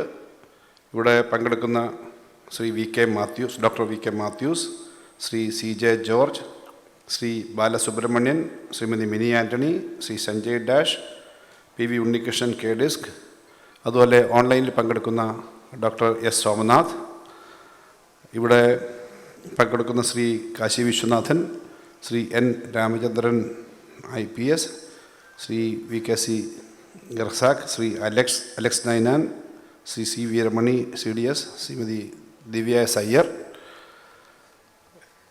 ഇവിടെ ഉച്ചകഴിഞ്ഞുള്ള സെഷനിൽ പങ്കെടുക്കുന്ന ശ്രീ പിനാക്കി ചക്രവർത്തി, പ്ലാനിംഗ് ബോർഡ് അംഗം Shri Ravi Raman, Shri S Premkumar, doctor KJ Joseph, Shrimati Sreelakshmi തുടങ്ങി പരിപാടിയിൽ പങ്കെടുക്കുന്ന വിശിഷ്ട അതിഥികൾ. ഉച്ചകഴിഞ്ഞ് നമ്മുടെ വ്യവസായ വകുപ്പ് മന്ത്രി ശ്രീ P രാജീവും നമ്മുടെ മുൻ cabinet secretary Shri KM Chandrashekhar ഉൾപ്പെടെയുള്ള ആളുകൾ പങ്കെടുക്കും. ഇവിടെ KSFEയുടെ ചെയർമാൻ ശ്രീ വരദരാജൻ ഉൾപ്പെടെ നമ്മുടെ കേരളത്തിൻ്റെ ധനകാര്യ വകുപ്പുമായി ബന്ധപ്പെട്ട് പ്രവർത്തിക്കുന്ന സ്ഥാപനങ്ങളുടെ വളരെ പ്രധാനപ്പെട്ട ആളുകളുണ്ട്. ഡയറക്ടർ ബോർഡ് മെമ്പർമാർ, വിവിധ സ്ഥാപനങ്ങളിലെ വിവിധ മേഖലകളിൽ നിന്ന് വന്ന വിവിധ വകുപ്പുകൾ, ധനകാര്യ വകുപ്പിൻ്റെ ലൈൻ ഡിപ്പാർട്ട്മെൻറ്റുകളിലെയും സ്ഥാപനങ്ങളിലെയും ഉദ്യോഗസ്ഥന്മാരുണ്ട്. വിവിധ മേഖലകളിൽ നിന്ന് വന്നിട്ടുള്ള വിദ്യാർത്ഥികളും അടക്കം കേരള എക്കണോമിക് അസോസിയേഷൻ്റെ പ്രതിനിധികളടക്കമുള്ള പ്രിയപ്പെട്ട സുഹൃത്തുക്കളെ, ധനകാര്യ വകുപ്പിൻ്റെ അടുത്ത 2031 കേരളം എന്താകണമെന്ന വിഷയത്തെ സംബന്ധിച്ചുള്ള ഒരു സെമിനാറാണ് ഇവിടെ നടക്കുന്നത്. ഈ ചർച്ചകളാണ് നടക്കുന്നത്. അതിൽ പ്രധാനപ്പെട്ട ചില കാര്യങ്ങൾ ചൂണ്ടിക്കാണിക്കണമെന്ന് മാത്രമാണ് ഞാൻ ആഗ്രഹിക്കുന്നത്. അതിനകത്ത് നമ്മൾ ചെയ്യേണ്ടത്, കേരളത്തിലെ ആകെ വികസനത്തിൻ്റെ രക്തവും ശ്വാസവും ധനകാര്യമാണ് എന്ന് നമുക്കറിയാം. എല്ലാ വകുപ്പുകളും ചെയ്യുന്ന കാര്യങ്ങൾക്ക് ആവശ്യമായ റിസോഴ്സ് എത്തിക്കുക എന്നുള്ളതാണ് കലവറക്കാരൻ്റെ ജോലിയാണ് ധനകാര്യ വകുപ്പിൻ്റെ. പക്ഷേ കലവറക്കാരന് വാസ്തവത്തിൽ സാധനം തികയാതെ വരുമ്പോൾ വിമർശനം കേൾക്കുകയും നല്ല ടേസ്റ്റ് ഉണ്ടെങ്കിൽ വിളമ്പുന്ന ആളുകൾക്ക് കിട്ടുകയും ചെയ്യുക എന്നുള്ളത് എപ്പോഴും സ്വാഭാവികമാണ്. പക്ഷേ ഈ കലവറ നല്ലതുപോലെ സൂക്ഷിക്കുക എന്നുള്ളത് ഏതൊരു നാടിൻ്റെയും പ്രത്യേകതയാണ്. ആ കലവറ എങ്ങനെ കൂടുതൽ നമുക്ക് മെച്ചപ്പെട്ട തരത്തിലേക്ക് വരുന്ന നാളുകളിൽ കൊണ്ടുപോകാൻ പറ്റും. കേരളത്തിൻ്റെ പ്രത്യേകതകളെപ്പറ്റി ഇവിടെ എടുത്ത് പറയുകയുണ്ടായി, ഞാൻ പറയേണ്ടതില്ല. എല്ലാ മേഖലയിലും നമുക്ക് നല്ല നേട്ടങ്ങൾ ഉണ്ടാക്കാൻ കഴിഞ്ഞിട്ടുണ്ട്. കേരള മോഡൽ എന്ന് പറഞ്ഞാൽ തന്നെ കേരളത്തിൻ്റെ വലിയ തോതിലുള്ള വെൽഫെയർ ആക്ടിവിറ്റീസാണ്, വികസന കാര്യങ്ങളാണ്. വിജ്ഞാന മേഖലയിലെ വെറും വെൽഫെയർ അല്ല, വിജ്ഞാന മേഖലയിലുള്ള വലിയ കുതിച്ചുചാട്ടമാണ്. ഇപ്പോൾ ആ വിജ്ഞാനത്തിൽ ഇൻവെസ്റ്റ് ചെയ്തതിൻ്റെ, വിജ്ഞാനം ഒരു മൂലധനം എന്ന നിലയിൽ ഇൻവെസ്റ്റ് ചെയ്തതിൻ്റെ ഗുണം നല്ലതുപോലെ കിട്ടിത്തുടങ്ങുന്ന അതിൻ്റെ കാര്യങ്ങൾ വന്നുകൊണ്ടിരിക്കുന്ന കാലമാണ്. ഒരാളെപ്പോലും പൊതുവികസനത്തിൽ നിന്ന് മാറ്റി നിർത്താതെ എല്ലാവരുടെയും കാര്യങ്ങൾ പരിഗണിക്കുന്ന നമ്മുടെ വികസന മോഡലാണ് കേരളത്തിൻ്റെ പ്രത്യേകത. ലോകത്തെ ഏറ്റവും വലിയ സമ്പന്നമായ രാഷ്ട്രങ്ങളുടെ വരുമാനം നമുക്കില്ല, പക്ഷേ ഏറ്റവും സമ്പന്നമായ രാഷ്ട്രങ്ങളെക്കാളും ഹ്യൂമൻ ഡെവലപ്മെൻറ്റ് ഇൻഡെക്സിൽ നമ്മൾ പുറകിലല്ല എന്ന് മാത്രമല്ല, പലതിലും ഇപ്പം മുൻപിലാണ്. ശിശുമരണ നിരക്കിൻ്റെ കണക്കുകൾ കഴിഞ്ഞ ദിവസം വന്നപ്പോൾ അമേരിക്കൻ ഐക്യനാടുകളെക്കാളും നമ്മൾ മുകളിലാണ് എന്നുള്ള കണക്കുകൾ വന്നു. ഇന്ത്യൻ ശരാശരിയേക്കാളും വളരെ മുകളിലാണ്. അപ്പോൾ ഇതാണ് നമ്മുടെ ഫിനാൻസ് സെക്രട്ടറി പറഞ്ഞതുപോലെ welfare up to farewell, welfare to farewell എന്ന് പറഞ്ഞാൽ അവസാനം വരെ, ജനിക്കുന്ന സമയം മുതൽ ഏറ്റവും അവസാന യാത്ര വരെ മനുഷ്യൻ്റെ ജീവിതത്തിനൊപ്പം നിൽക്കുന്നതാണ് കേരളീയ സമൂഹം, കേരളത്തിൻ്റെ സംസ്കാരം. അതിനെ എങ്ങനെ ശക്തിപ്പെടുത്തുക എന്നുള്ളതാണ് ഏറ്റവും പ്രധാനപ്പെട്ട കാര്യം. അതിന് ചെയ്യേണ്ട ഏറ്റവും പുതിയ കാലത്തെ കാര്യങ്ങളെപ്പറ്റിയാണ് നമ്മൾ ചിന്തിക്കേണ്ടത്. ഇപ്പോൾ ജാലി പറഞ്ഞ സ്റ്റാറ്റിസ്റ്റിക്സ് അനുസരിച്ച് നമുക്ക് എല്ലാ മേഖലയിലുമുള്ള നിരവധി നേട്ടങ്ങളുണ്ട്. കേരളത്തിൻ്റെ ശാസ്ത്ര സാങ്കേതിക നേട്ടങ്ങളും വിദ്യാഭ്യാസ നേട്ടങ്ങളും വ്യാപനങ്ങളുമൊക്കെ എടുത്തു പറയേണ്ടതില്ല. കേരളം പക്ഷേ ഇങ്ങനെ ആയിരുന്നില്ല, അത് നമ്മൾ ഓർക്കാൻ വേണ്ടി മാത്രം. കേരളത്തിൽ വന്നിട്ടാണ് സ്വാമി വിവേകാനന്ദൻ പറഞ്ഞത് Kerala is A lunatic asylum, ഒരു ഭ്രാന്താലയം. കാരണം ഇവിടുത്തെ ജാതി വ്യവസ്ഥിതി, തൊടിയിലും തീണ്ടലും ഒക്കെ 100 വർഷത്തിനപ്പുറമാണ്. ആ കേരളം അന്ന് അങ്ങനെ ആയിരുന്നു. ഇന്ത്യയിലെ ഏറ്റവും പിന്നണിയിൽ കിടന്നിരുന്നൊരു സ്ഥലത്തെ പിന്നീട് ഇവിടേക്ക് വന്ന അതേ ബംഗാളിൽ നിന്ന് വന്ന ലോകപ്രശസ്തനായ നോബൽ സമ്മാന ജേതാവ് അമർത്യ സെൻ പറഞ്ഞു Kerala model is A good model. കാരണം ഈ ഇടത്തരം വരുമാനമുള്ള ഒരു പ്രദേശത്ത് ഇത്രയും സാമൂഹ്യ സൂചികകൾ മെച്ചപ്പെട്ടത് ഇവിടെയാണ്. അപ്പോൾ അതാണ് കേരളത്തിൻ്റെ 100 വർഷത്തെ ചരിത്രം, അതിനകത്തെല്ലാം ഉണ്ട്. നമ്മൾ 70കൾ വരെ ഇന്ത്യയിലെ ഏറ്റവും ആളോഹരി വരുമാനമുള്ള സംസ്ഥാനമായിരുന്നില്ലെന്ന് മാത്രമല്ല, ഇന്ത്യൻ ശരാശരി ആളോഹരിയേക്കാളും 10-30% കുറവായിരുന്നു കേരളത്തിൻ്റെ ആളോഹരി. ഇപ്പോൾ ഇന്ത്യൻ ശരാശരിയേക്കാളും 50-60% അധികമാണ് എന്ന് മാത്രമല്ല, ഏറ്റവും കൂടുതൽ ആളോഹരി വരുമാനമുള്ള 4-5 സംസ്ഥാനങ്ങളിൽ ഒന്നാണ് നമ്മുടെ കേരളം. അപ്പോൾ ആ തരത്തിൽ നമുക്ക് വരുമാനത്തിൻ്റെ കാര്യത്തിലുണ്ടായി. ഇതെല്ലാം വലിയ ക്യാപിറ്റൽ മൂലധനം വലിയ തോതിൽ നിക്ഷേപിക്കാൻ പറ്റുന്ന നെറ്റ്വർത്ത് ഇൻഡിവിജ്വൽസിൻ്റെ നമ്പറിൻ്റെ വർധനയല്ല എന്നുള്ളതാണ്. നമുക്ക് വൻ നഗരങ്ങളെടുത്താൽ ആ നഗരങ്ങളിലെ നെറ്റ്വർത്താണ്. ഞാൻ ഇപ്പോൾ ബോംബെ എടുത്താൽ, മഹാരാഷ്ട്ര എടുത്താൽ, കർണാടകത്തിലെ ബാംഗ്ലൂർ എടുത്താലൊക്കെ നഗരങ്ങളിൽ നിന്നാണ്. ഞങ്ങൾ GST നോക്കുമ്പോൾ ഏറ്റവും കൂടുതൽ വരുമാനം വരുന്നത് 60-70% അത്തരം നഗരങ്ങളിൽ നിന്നാണ്, അത്തരം സംസ്ഥാനങ്ങളിൽ. പക്ഷേ നമുക്ക് നമ്മുടെ വെൽത്ത് കുറച്ചുകൂടി ഡിസ്ട്രിബ്യൂട്ടഡ് ആണ്, സൗകര്യങ്ങൾ കുറച്ചുകൂടി ഡിസ്ട്രിബ്യൂട്ടഡ് ആണ്. അതാണ് Keralam is a big city എന്ന് പറയാവുന്ന, അല്ലെങ്കിൽ ഒരു വലിയ ഗ്രാമം എന്ന് പറയാവുന്ന തരത്തിലേക്കുള്ള മാറ്റം. അത് മെച്ചപ്പെടുത്തുന്നതിന് നമുക്ക് വലിയ പശ്ചാത്തലം, നമ്മൾ ഏറ്റവും കൂടുതൽ നമ്മൾ പണം മുടക്കിയത് വിദ്യാഭ്യാസ വ്യാപനത്തിനാണ്, ആരോഗ്യരംഗത്തിനാണ്. അതിൻ്റെ ഗുണമുണ്ടായിട്ടുണ്ട്. നമ്മുടെ സംസ്ഥാന ഗവൺമെൻറ് മുടക്കുന്ന ശമ്പള ചെലവിൻ്റെ 50%-ലധികം അധ്യാപകർക്കുള്ള ശമ്പളമാണ്. ആകെ ശമ്പളത്തിൻ്റെ 50% അധ്യാപകർക്കാണ് എന്നുള്ളത് തന്നെ നമ്മുടെ ആ പ്രയോറിറ്റീസ് വ്യക്തമാക്കുന്നതാണ്. ആരോഗ്യരംഗമാണ് രണ്ടാമത് ചിലവാക്കുന്നത്. അപ്പോൾ ഇങ്ങനെ ചിലവാക്കിയതിൻ്റെ ഭാഗമായി നമുക്ക് പ്രവാസികളുടെ വലിയ മുന്നേറ്റം, പ്രവാസി രംഗത്തുള്ള മുന്നേറ്റം നമുക്ക് അറിയുന്നതാണ്. നമുക്കിപ്പോൾ ഇന്ത്യയിലെ ആകെ വരുന്ന പ്രവാസി വരുമാനത്തിൻ്റെ നമ്മുടെ GSDPയുടെ 23% വരെ പ്രവാസികളുടെ വരുമാനത്തിൽ നിന്ന് വന്നു. ഇന്ത്യയിലെ ആകെ വിദേശ അവിടെ നിന്നുള്ള റെമിറ്റൻസിൽ 22% നമ്മുടെ കേരളത്തിൽ നിന്നുള്ള പ്രവാസികളുടെയാണ് എന്ന നിലയിൽ വന്നതൊക്കെ നമ്മുടെ നാട്ടിലെ ഇൻവെസ്റ്റ്മെൻറ്റിന് കുറേ സഹായിച്ചിട്ടുണ്ട്. പക്ഷേ ഇന്ന് പുതിയൊരു സാഹചര്യമുണ്ട്. അത് പ്രവാസം പഴയതുപോലെ പറ്റുമോ എന്നുള്ള ആശങ്ക നിൽക്കുകയാണ്. US ഉൾപ്പെടെ ട്രംപ് താരിഫ് വന്നപ്പോൾ വെറും താരിഫല്ല, റേറ്റുകൾ മാത്രമല്ല, ഈവൻ മൈഗ്രേഷനെ ബാധിക്കും. നമ്മുടെ US വിസയ്ക്ക് ഫീസുകൾ വർദ്ധിപ്പിക്കുന്ന ഏകദേശം 1 കോടി രൂപ വരെ വരും എന്നൊക്കെയുള്ള ആശങ്കകൾ വരികയാണ്. അപ്പോൾ ലോകത്താകെ ഇത്തരം കാര്യങ്ങൾ വരുന്നു, ആശങ്കകൾ വരുന്നു. ചരിത്രത്തിലില്ലാത്തതുപോലെയാണ് UK ഈ അടുത്ത കാലത്ത് ഒരു പുറത്തുനിന്നുള്ള ആളുകൾക്കെതിരായിട്ടുള്ളൊരു വലിയ സമരം നടന്നത്. അത് 1.5 ലക്ഷം ആളുകൾ പങ്കെടുത്ത ഒരു സമരമായിരുന്നു. അതിനകത്ത് പ്രധാനപ്പെട്ട ഡിമാൻഡ് പുറത്തുനിന്നുള്ള മൈഗ്രേറ്റഡ് ആയിട്ടുള്ള ആളുകൾ അവിടെ ജോലി ചെയ്യേണ്ട എന്നുള്ളതാണ്. ആലോചിക്കണം, ഓർക്കണം, ഏറ്റവും വലിയ രാഷ്ട്രീയ എതിർപ്പുകൾ അവർക്ക് വരുമ്പോഴും പഴയ UK മറ്റ് രാജ്യങ്ങളിൽ നിന്ന് രാഷ്ട്രീയ അഭയം തേടി പഠിക്കാനും താമസിക്കാനും ആളുകൾ പൊയ്ക്കൊണ്ടിരുന്ന സ്ഥലമാണ് UK. കാൾ മാർക്സിൻ്റെ ജീവിതത്തിലെ ഏറ്റവും വലിയ കാലം. കമ്മ്യൂണിസ്റ്റുകാരെ UK അല്ലെങ്കിൽ ഇംഗ്ലണ്ട് ഗവൺമെൻറ് അനുകൂലം, പക്ഷേ അദ്ദേഹം അവിടെയാണ് താമസിച്ചത്. ഇതുപോലെ ഇപ്പോഴും ധാരാളം ആളുകൾ താമസിക്കുന്ന UK വളരെ അപൂർവമായി മാത്രമേ ഇത്തരം സംഭവം ഉണ്ടായിട്ടുള്ളൂ. ആ പുറത്തുനിന്ന് വന്ന് താമസിക്കുന്ന പ്രവാസികൾക്കെതിരെ എന്ന് പറഞ്ഞാൽ ഇന്ത്യക്കാർ മാത്രമല്ല, ലോകത്തെല്ലായിടത്തു നിന്നുള്ളവർ അവരുടെ ജോലി കൊണ്ടുപോകുന്നു എന്നുള്ളതുകൊണ്ടാണ് UK ആ സമരം നടന്നത്. ആ സമരത്തിൽ പങ്കെടുത്ത ഒരാൾ ടെക്നോളജി മേഖലയിലെ വളരെ പ്രമുഖനായ ഒരാളാണ്. അദ്ദേഹം നേരിട്ട് പങ്കെടുത്തില്ല. ഇലോൺ മസ്ക് ഓൺലൈനായിട്ട് പ്രസംഗിച്ചു, നിങ്ങളുടെ ഈ സമരം വളരെ ന്യായമാണ്, ആളുകൾ പുറത്തേക്ക് പോകേണ്ടതാണ്. അപ്പോൾ അത് കാണിക്കുന്നൊരു കാര്യം എന്താ, വല്ലാത്തൊരു റീജിയണലിസം, ഗ്ലോബലൈസേഷൻ അല്ല. ഗ്ലോബലൈസേഷനൊക്കെ ടെക്നോളജിയും ടെക്നിക്കലിയും പറഞ്ഞു, പക്ഷേ അവരുടെ സാമ്പത്തിക കാര്യങ്ങൾക്ക് അത് പറ്റാതെ വരുമ്പോൾ there is A very sharp regionalism is developing in the world. So that is also A question of അല്ലെങ്കിൽ നമുക്കൊരു ഭാവിയെ സംബന്ധിച്ചൊരു വല്ലാത്ത ആശങ്ക ഉണ്ടാക്കേണ്ട ഒരു സ്ഥിതിയുണ്ട്. സോ നമ്മുടെ പ്രവാസികൾ ഉൾപ്പെടെ നമ്മുടെ ഡെമോഗ്രഫിയിൽ വരുന്ന പുതിയ മാറ്റങ്ങൾ ഉൾപ്പെടെ പരിശോധിച്ചുകൊണ്ട് ഇത് പ്രവാസികൾ പുറത്തേക്ക് പോകുന്നുണ്ടാകുമ്പോൾ നമ്മുടെ ജനസംഖ്യയിലും ഡെമോഗ്രഫിയിലും ഉണ്ടാകുന്ന ചില മാറ്റങ്ങളുണ്ട്, അതും സൂചിപ്പിക്കേണ്ടതുണ്ട് എന്നുള്ളതുകൊണ്ട് ഞാൻ പറഞ്ഞതേ ഉള്ളൂ. ആ സാഹചര്യം നമ്മൾ പുതിയ സാഹചര്യത്തിൽ നല്ലതുപോലെ നോക്കേണ്ടതുണ്ട്. അപ്പോൾ ഇത് നിലനിർത്തിക്കൊണ്ട് നമുക്ക് കൂടുതൽ മുന്നോട്ട് പോകണം. ഇങ്ങനെ മുന്നോട്ട് പോകുമ്പോൾ കേരളത്തിന് ഏതൊക്കെ മേഖലയിൽ എന്തൊക്കെയാണ് ചെയ്യാൻ കഴിഞ്ഞത് എന്നുള്ളതിനെപ്പറ്റി ഇവിടെ പറഞ്ഞു. ഇവിടെ ചെറിയൊരു ബുക്ക്ലെറ്റ്, ഒരു നോട്ട് നിങ്ങളുടെ എല്ലാം കയ്യിൽ വന്നിട്ടുള്ള രജിസ്ട്രേഷൻ്റെ ഒപ്പം തന്നിട്ടുണ്ട്. അതിനകത്ത് കേരളം ആകെ തകർന്ന് സാമ്പത്തികമായി പുറകോട്ട് പോയിരിക്കുകയാണോ, സാമ്പത്തിക തകർച്ചയാണോ തുടങ്ങിയ കാര്യങ്ങളെപ്പറ്റി വളരെ വിശദമായിട്ട് പറയുന്നുണ്ട്. കേൾക്കുന്നത് ശരിയല്ല എന്ന് കഴിഞ്ഞ ദിവസം CNTG തന്നെ പറഞ്ഞു. ഇവിടെ നേരത്തെ പ്രസൻറ്റേഷനിൽ പറഞ്ഞു കേരളം കടം വർദ്ധിക്കുന്ന സംസ്ഥാനങ്ങളിൽ ഏറ്റവും മുന്നിലല്ല, അപകടക്കെടിയിലല്ല എന്ന് മലയാളത്തിലെ ചില പ്രമുഖ പത്രങ്ങൾ തന്നെ റിപ്പോർട്ട് ചെയ്തു. ആദ്യം അവർ റിപ്പോർട്ട് ചെയ്തു നവകേരള കടം, കേരളത്തിൻ്റെ പടം വരച്ചിട്ട് ഇത് മൊത്തം വെള്ളത്തിൽ മുങ്ങുന്നു. അത് കഴിഞ്ഞിട്ട് 3 മാസം കഴിഞ്ഞപ്പോൾ അവർ തന്നെ പറഞ്ഞു കേരളത്തിൻ്റെ കടം അപകടകരമല്ല. CNTG ഞങ്ങൾക്ക് we are very thankful to them, because ആ വസ്തുതകൾ അവർ റിപ്പോർട്ട് ചെയ്തല്ലോ. കാരണം CNTG ഇപ്പോഴത്തെ റിപ്പോർട്ടിൽ പറഞ്ഞു കേരളത്തിൻ്റെ കടം അങ്ങനെ അലാമിംഗ് ആയിട്ട് വർദ്ധിക്കുന്നില്ല. പക്ഷേ കടമുണ്ട്. ഇവിടെ പറഞ്ഞ കണക്കുകളോട് വെച്ച് വേണം എങ്ങനെയാണ് കേരളത്തിൻ്റെ സ്കോപ്പ്. ഇവിടെ ഫിനാൻസിൻ്റെ രംഗത്തെ എക്സ്പെർട്സ് ഉണ്ട്, ബിസിനസ് രംഗത്തെ എക്സ്പെർട്സ് ഉണ്ട്. നമുക്കിപ്പോൾ ആകെയുള്ള സ്ഥിതി ഇവിടെ പറഞ്ഞല്ലോ. ആകെ ഇന്ത്യ ഗവൺമെൻറ് മൊത്തം കണക്കെടുക്കുമ്പോൾ ഞാൻ ഫിനാൻസ് കമ്മീഷൻ പറഞ്ഞൊരു കണക്കുണ്ട്. നിങ്ങളുടെ രാജ്യത്തെ ആകെ ചെലവിൻ്റെ ഏകദേശം 65% ചിലവാക്കുന്ന 63% ചിലവാക്കുന്നത് സംസ്ഥാനങ്ങളാണ്. So the financial burden is with the states. And out of the total revenue, around 63% is collected by the union. This has happened after the GST introduction.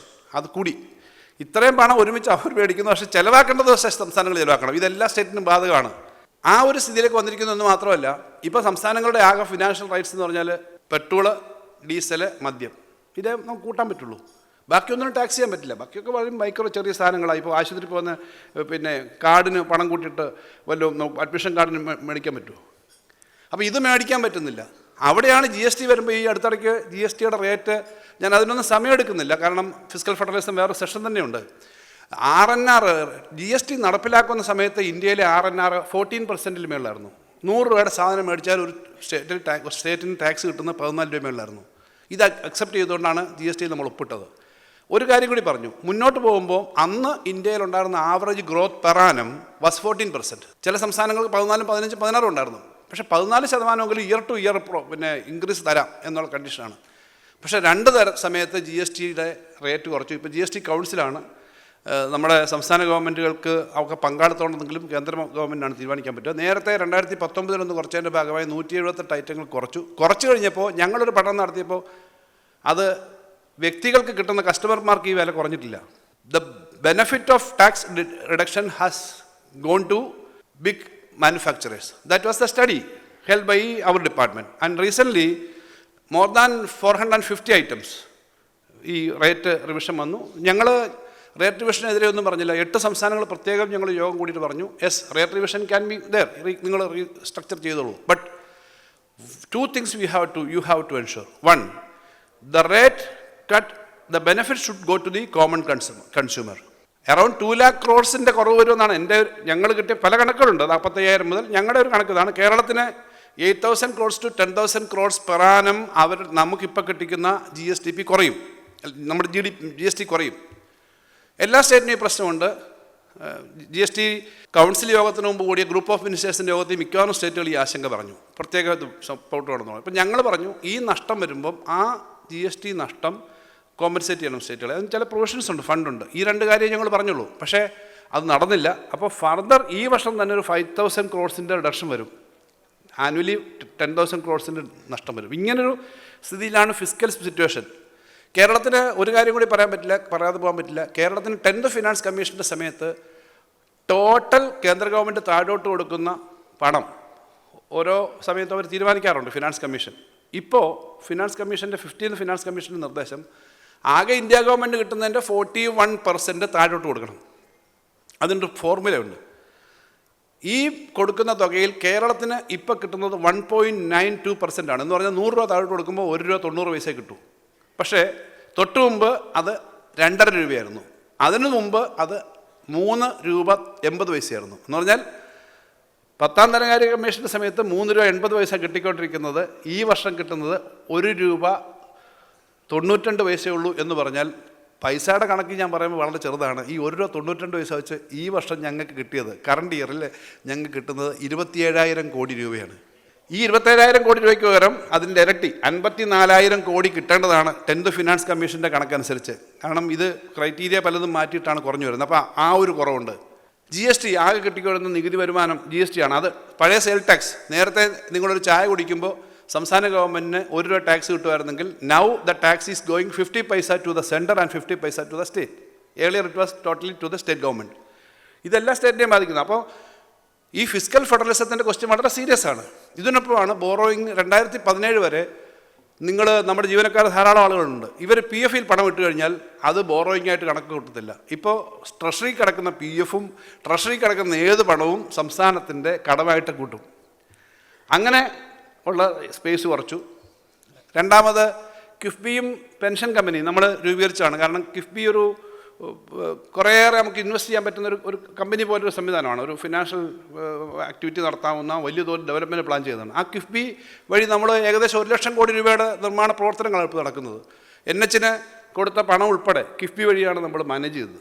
ഇപ്പോൾ ആ കിഫ്ബി വഴി എടുത്ത കടം മുഴുവനും സംസ്ഥാനത്തിൻ്റെ കടമായിട്ട് കണക്കാക്കി കിഫ്ബിയുടെ ആ ലിവറേജും പോയി, പെൻഷൻ കമ്പനിയുടെ ലിവറേജും പോയി. ഇത് രണ്ടും നമ്മൾ കൊടുത്തു തീർക്കുന്നതാണ്. ആ ലിവറേജ് പോയതിൻ്റെ ഭാഗമായിട്ട് എന്താ, ഇപ്പോൾ whatever we are spending around 10,000 crores if we are spending in this year, it is coming out of the state budget. That space is also squeezed. So ഇത്രയും വലിയ വെട്ടിക്കുറവ് വരുന്ന സമയത്താണ് നമ്മൾ കാര്യങ്ങൾ നടത്തിക്കൊണ്ട് പോകുന്നത്. നേരത്തെ ഫിനാൻസ് സെക്രട്ടറി പറഞ്ഞൊരു കാര്യമുണ്ട്. കഴിഞ്ഞ 10 ഗവൺമെൻറ്റുകളുടെ കണക്കെടുത്താൽ ഓരോ 5 വർഷവും സംസ്ഥാനത്തിൻ്റെ ബോറോയിങ് 90% to 100% ഇൻക്രീസ് ചെയ്യും. കാരണം ഇൻഫ്ലേഷനൊക്കെ അങ്ങനെ ഉണ്ട്. എടുക്കുന്നതിൻ്റെ കണക്കുണ്ട്. നമുക്ക് 1 ലക്ഷം രൂപ വരുമാനമുള്ള ഒരാൾക്ക് 3% എടുക്കാവൂ കടം. നിങ്ങൾ വീട് ലോണിന് അതിനേക്കാളും കൂടുതൽ എടുക്കുന്നില്ല ഓരോ വർഷവും. 1 ലക്ഷം രൂപ GSDP ഉള്ള സ്റ്റേറ്റിന് 3% പറ്റൂ. 1 ലക്ഷം രൂപ ആകെ GSDP ഉള്ള സ്റ്റേറ്റിന് മാക്സിമം 30% എടുക്കാൻ പറ്റും ആകെ കടം. ഈ കടത്തിനകത്ത് എടുത്തുകൊണ്ടിരിക്കുന്നതിനകത്തും വെട്ടിക്കുറച്ചിട്ട് വന്നതാണ്. ഉമ്മൻചാണ്ടി VS ഗവൺമെൻറ്റിൻ്റെ സമയത്തുനിന്ന് അന്നത്തെ അവസാനത്തെ വർഷം 80,000 കോടിയായിരുന്നു, 86,000 കോടിയായിരുന്നു സ്റ്റേറ്റിൻ്റെ ആകെ കടം. ഉമ്മൻചാണ്ടി ഗവൺമെൻറ് 5 വർഷം കഴിഞ്ഞപ്പോൾ അത് 1,56,000 കോടിയായി. ഉമ്മൻചാണ്ടി ഗവൺമെൻറ് 5 വർഷം കഴിഞ്ഞിട്ട് തോമസ് ഐസക് ഫിനാൻസ് മിനിസ്റ്ററായിരുന്നു, 1ാം പിണറായി സർക്കാർ വന്നു. അതിൻ്റെ 5 വർഷം കഴിഞ്ഞപ്പോൾ അത് അതിൻ്റെ ഇരട്ടിയായിട്ട് 3,56,000 കോടിയായെന്നാണ് എൻ്റെ ഓർമ്മ. അത് സാധാരണഗതിയിൽ 2,96,000 കോടിയാണ്. അത് എല്ലാം 90% അടുത്താണ് ആ ഇൻക്രീസ്. ഇപ്പോൾ വരുമ്പോൾ അത് 6 ലക്ഷം കോടി ആവേണ്ടതാണ്. അത് അദ്ദേഹം നേരത്തെ പറഞ്ഞത്. അത് ഈ ഫിനാൻഷ്യൽ ഇയറോടെ കഴിയുമ്പോൾ 5 വർഷം പൂർത്തീകരിക്കുമ്പം 4,70,000 കോടി ആവത്തുള്ളൂ. വി കെ മാത്യൂസ് അദ്ദേഹം കൈയടിക്കുന്നുണ്ട്. പക്ഷേ 1,25,000 കോടി over the 5 years was cut.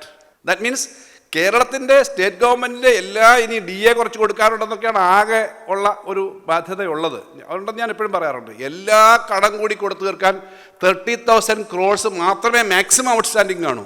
അവിടെയാണ് ഒരു വർഷം ഏകദേശം 50,000 കോടി രൂപ വെച്ച് നമ്മുടെ സംസ്ഥാനത്തിന് കുറഞ്ഞിട്ടുണ്ട്. ഞാൻ പറഞ്ഞു borrowing plus divisive pool from tax ഒരു വർഷം 50,000 കോടി വെച്ച് കുറഞ്ഞാൽ 2,50,000 in 5 years ഈസ് റെഡ്യൂസ്ഡ്. അത് എത്രത്തോളം നമുക്ക് കൂടുതൽ ഇൻവെസ്റ്റ് ചെയ്യാമായിരുന്നു എന്നുള്ളതാണ് ഏറ്റവും പ്രധാനപ്പെട്ട. ഫിനാൻസ് സംബന്ധിച്ച് സംസാരിക്കുമ്പോൾ എത്രയോ മേഖലകളിൽ നമുക്ക് പുതുതായിട്ട് ചെയ്യാമായിരുന്നു എന്നുള്ളതാണ് ഏറ്റവും പ്രധാനപ്പെട്ട കാര്യം. അത് ഞാൻ പറഞ്ഞത് ന്യായമായി ലഭിക്കേണ്ടതാണ്. അതുകൊണ്ട് ഇവിടെ എല്ലാവരും അംഗീകരിക്കുമെന്ന് വിചാരിക്കുന്നു. ഫിനാൻഷ്യലി ഈ സാഹചര്യത്തിൽ നമ്മൾ കൺട്രോൾ ചെയ്തിട്ട് ഇമ്പ്രൂവ് ചെയ്തു എന്ന് പറയുന്നത് ഓഫ് കോഴ്സ് ഇൻവെസ്റ്റ് ചെയ്യാൻ വരുന്നവർക്കൊരു നല്ല കാര്യമാണ്. അപ്പോൾ അങ്ങനെ നമ്മൾ ഈ കാര്യങ്ങൾ ചെയ്താണ് ഫിനാൻസിൻ്റെ സ്ഥിതി പോകുന്നത്. അത് എങ്ങനെ ഇനി കൂടുതൽ മെച്ചപ്പെടാം? ഒന്നാമത്തെ കാര്യം പറയാം, ധാരാളം എന്താണ് വിഷൻ എന്ന് പറയുമ്പോൾ, നമുക്ക് തമിഴ്നാട്, കേരളം, കർണാടകം, മറ്റ് സ്റ്റേറ്റുകളൊക്കെ നോക്കുമ്പം കേരളത്തിന് കഴിഞ്ഞ വർഷമൊക്കെ ഞങ്ങൾ വളരെ ബുദ്ധിമുട്ടിയ ഒരു സ്റ്റാഗ്നേഷൻ എന്ന് ഞാൻ പറയുന്നില്ലെങ്കിലും ഗ്രോത്ത് കുറഞ്ഞു. പക്ഷേ ഇപ്പം ഈ കഴിഞ്ഞ ലാസ്റ്റ് ഫിനാൻഷ്യൽ ഇയറിൽ ഓൾ ഇന്ത്യ ഗ്രോത്തിനേക്കാൾ അല്പം കൂടി ഇമ്പ്രൂവ് ചെയ്തു. യഥാർത്ഥത്തിൽ ഏത് സ്റ്റേറ്റ് ഗവൺമെൻറ്റിനും ഏത് നാഷണൽ ഗവൺമെൻറ്റുകൾക്കും അവരുടെ ഗ്രോത്തിൻ്റെ, ഇപ്പോൾ പിനാക്കിയെ പോലെയുള്ള ആളുകളോട് സംസാരിക്കും. രവിരാമനുമുണ്ട്. ലോകത്തെ ആകെ എക്കോണമി നോക്കുമ്പോൾ പബ്ലിക് സ്പെൻഡിങ് അല്ലെങ്കിൽ public finance plays a very important role in the development of any country. അമേരിക്കയുടെ റൂസ്വെൽറ്റിൻ്റെ എക്കണോമിക്സ് 2ാം ലോക മഹായുദ്ധത്തിന് മുമ്പ് ഏറ്റവും വലിയ തകർച്ചയെ അവർ നേരിട്ടത് പബ്ലിക് സ്പെൻഡിങ്, റെയിൽവേയും റോഡും ഒക്കെ നിർമ്മിച്ചത് ആ സമയത്താണ്. ദ ന്യൂ ഡീൽ എന്നല്ലേ അതിൻ്റെ പേര്. ആ തരത്തിൽ ഇപ്പോൾ ട്രംപിൻ്റെ അഡ്മിനിസ്ട്രേഷൻ നോക്കിക്കോളൂ, പബ്ലിക് ലിമിറ്റഡ് കമ്പനീസ് പലതും, ഇപ്പോൾ even Japan companies, German companies, public സെക്ടറിൽ നിന്ന് പുറകോട്ട് പോയ America, they wanted some percentage of share in the public government. The federal government want some share in the new companies. That means public finance is very important. Public spending is very important. And if Kerala was very negatively affected by reducing our investment of 2,50,000 crores in 5 years means നമ്മുടെ GSDPയിലെ വളർച്ചയിൽ ഒരു 4-5 ലക്ഷം കോടി രൂപ ഒരു വർഷം കുറഞ്ഞിട്ടുണ്ടാവും. So this is a question for the future of Kerala. There should be a united movement. ഭരണപക്ഷവും പ്രതിപക്ഷവും ഉണ്ടാവും, media ഉണ്ട്, ബിസിനസ്സുകാരുണ്ട്, വ്യത്യസ്ത അഭിപ്രായം ഉണ്ടാകും. പക്ഷേ for Kerala the investment should come, public finance should come, government, central government, union governments നമുക്ക് കിട്ടേണ്ട ഏറ്റവും ന്യായമായ investment should come to the state. അതായിരിക്കണം ഒന്നാമത്തെ. അല്ലാതെ ബാക്കി എന്ത് ചെയ്താലും whatever you can do, we can do the activities in different areas, but ഈ ഫൈനാൻസിൻ്റെ കാര്യത്തിനകത്ത് ഗവൺമെൻറ്, യൂണിയൻ ഗവൺമെൻറ് സ്പെൻഡിങ് വളരെ പ്രധാനമാണ്, സ്റ്റേറ്റ് ഗവൺമെൻറ്റിൻ്റെ സ്പെൻഡിങ് വളരെ പ്രധാനമാണ്. നമ്മൾ കുറച്ച് അഡ്വാൻസ് ചെയ്തു പോയി. Because you have all the schools, you have all the hospitals, you have good roads, then no need to give you. നിങ്ങൾ നല്ലതുപോലെ ഓടുന്നൊരു കുട്ടിയായതുകൊണ്ട് നിങ്ങൾക്ക് 200 മീറ്റർ ഓടണം എന്ന് പറഞ്ഞിട്ട് കാര്യമില്ല. മറ്റവരും കൂടി ഇതേ വിദ്യാഭ്യാസത്തിലേക്ക് വന്നിട്ട് മറ്റ് സ്റ്റേറ്റുകളിൽ വന്നിട്ടേ തരുമെന്നില്ല. നമ്മുടെ issues are second generation issues. We are facing other pole. ഞാൻ ആ വിഷയത്തിലേക്ക് പോകില്ല. അപ്പോൾ അതുകൊണ്ട് ഫിനാൻസിൻ്റെ കാര്യത്തിൽ നമ്മൾ ഈ കാര്യങ്ങൾ ശ്രദ്ധിക്കേണ്ടതുണ്ട്. അവിടെ നിന്നുകൊണ്ടാണ് നമ്മൾ ഭാവിയിലേക്ക് പോകേണ്ടത്. കളക്റ്റീവായിട്ടുള്ള പ്രവർത്തനങ്ങൾ നമുക്ക് ഈ രംഗത്ത് വേണം എന്നുള്ളത് വളരെ പ്രധാനപ്പെട്ട കാര്യമായിട്ട് ഞാൻ എടുത്തു പറയുന്നു. അത് നിങ്ങൾ സംസാരിക്കുമ്പോൾ വിശദമായി ചർച്ച ചെയ്യും എന്ന് ഞാൻ കരുതുന്നു. നമുക്ക് നമ്മുടെ കൃഷിയുടെ മേഖലയിലും വ്യവസായത്തിൻ്റെ മേഖലയിലും ഒക്കെ ഉള്ളതിനേക്കാളും കൂടുതൽ നമുക്ക് സർവീസ് ഇൻഡസ്ട്രീസിലാണ് കൂടുതൽ കാര്യങ്ങൾ വരുന്നത്. ഫിനാൻഷ്യൽ സെക്ടർ നമുക്ക് പ്രധാനപ്പെട്ട കാര്യമാണ്. ഒരു കാര്യം അഭിമാനത്തോടെ ഞാൻ പറയാം, നമ്മൾ ഇത്തരം ഒരു ഡിഫിക്കൽട്ടിയിൽ ഞങ്ങൾ ചിലവ് കുറച്ചിട്ടില്ല. നേരത്തെ ഇവിടെ 10 വർഷം മുമ്പ് 9 വർഷം മുമ്പുണ്ടായിരുന്ന ടോട്ടൽ സ്റ്റേറ്റിൻ്റെ സ്പെൻഡിങ് 1 ലക്ഷം കോടിയായിരുന്നു. അത് ഈ കഴിഞ്ഞ വർഷം 1,75,000 കോടിയായി. ഈ വർഷം we are plan for a 2 trillion, but some apprehension is there if the GST and other things are affecting, then whether we can reach to 2 trillion. But it is a big number. And our own resources is also going to cross by 5th year 1 trillion. This is also first time. ഞങ്ങൾ ഈ cutting എങ്ങനെയാണ്? വെറുതെ പറയുകയല്ല. We are giving data. We cannot say simply that everything is reduced. Then how we managed? Our spending is increased. See, 1 lakh crore നിന്ന് ഒന്നാം പിണറായി സർക്കാരിൻ്റെ 5 years, if you take the average expenditure for 5 years, it is 1,15,000 per year. And now, in the last year, it is 1,75,000. We are expecting around 2 lakh this year, but our average will be more than 1,70,000 crores. In this difficult terrain, we achieved that also. So, 1,75,000 is the expenditure. How it has happened?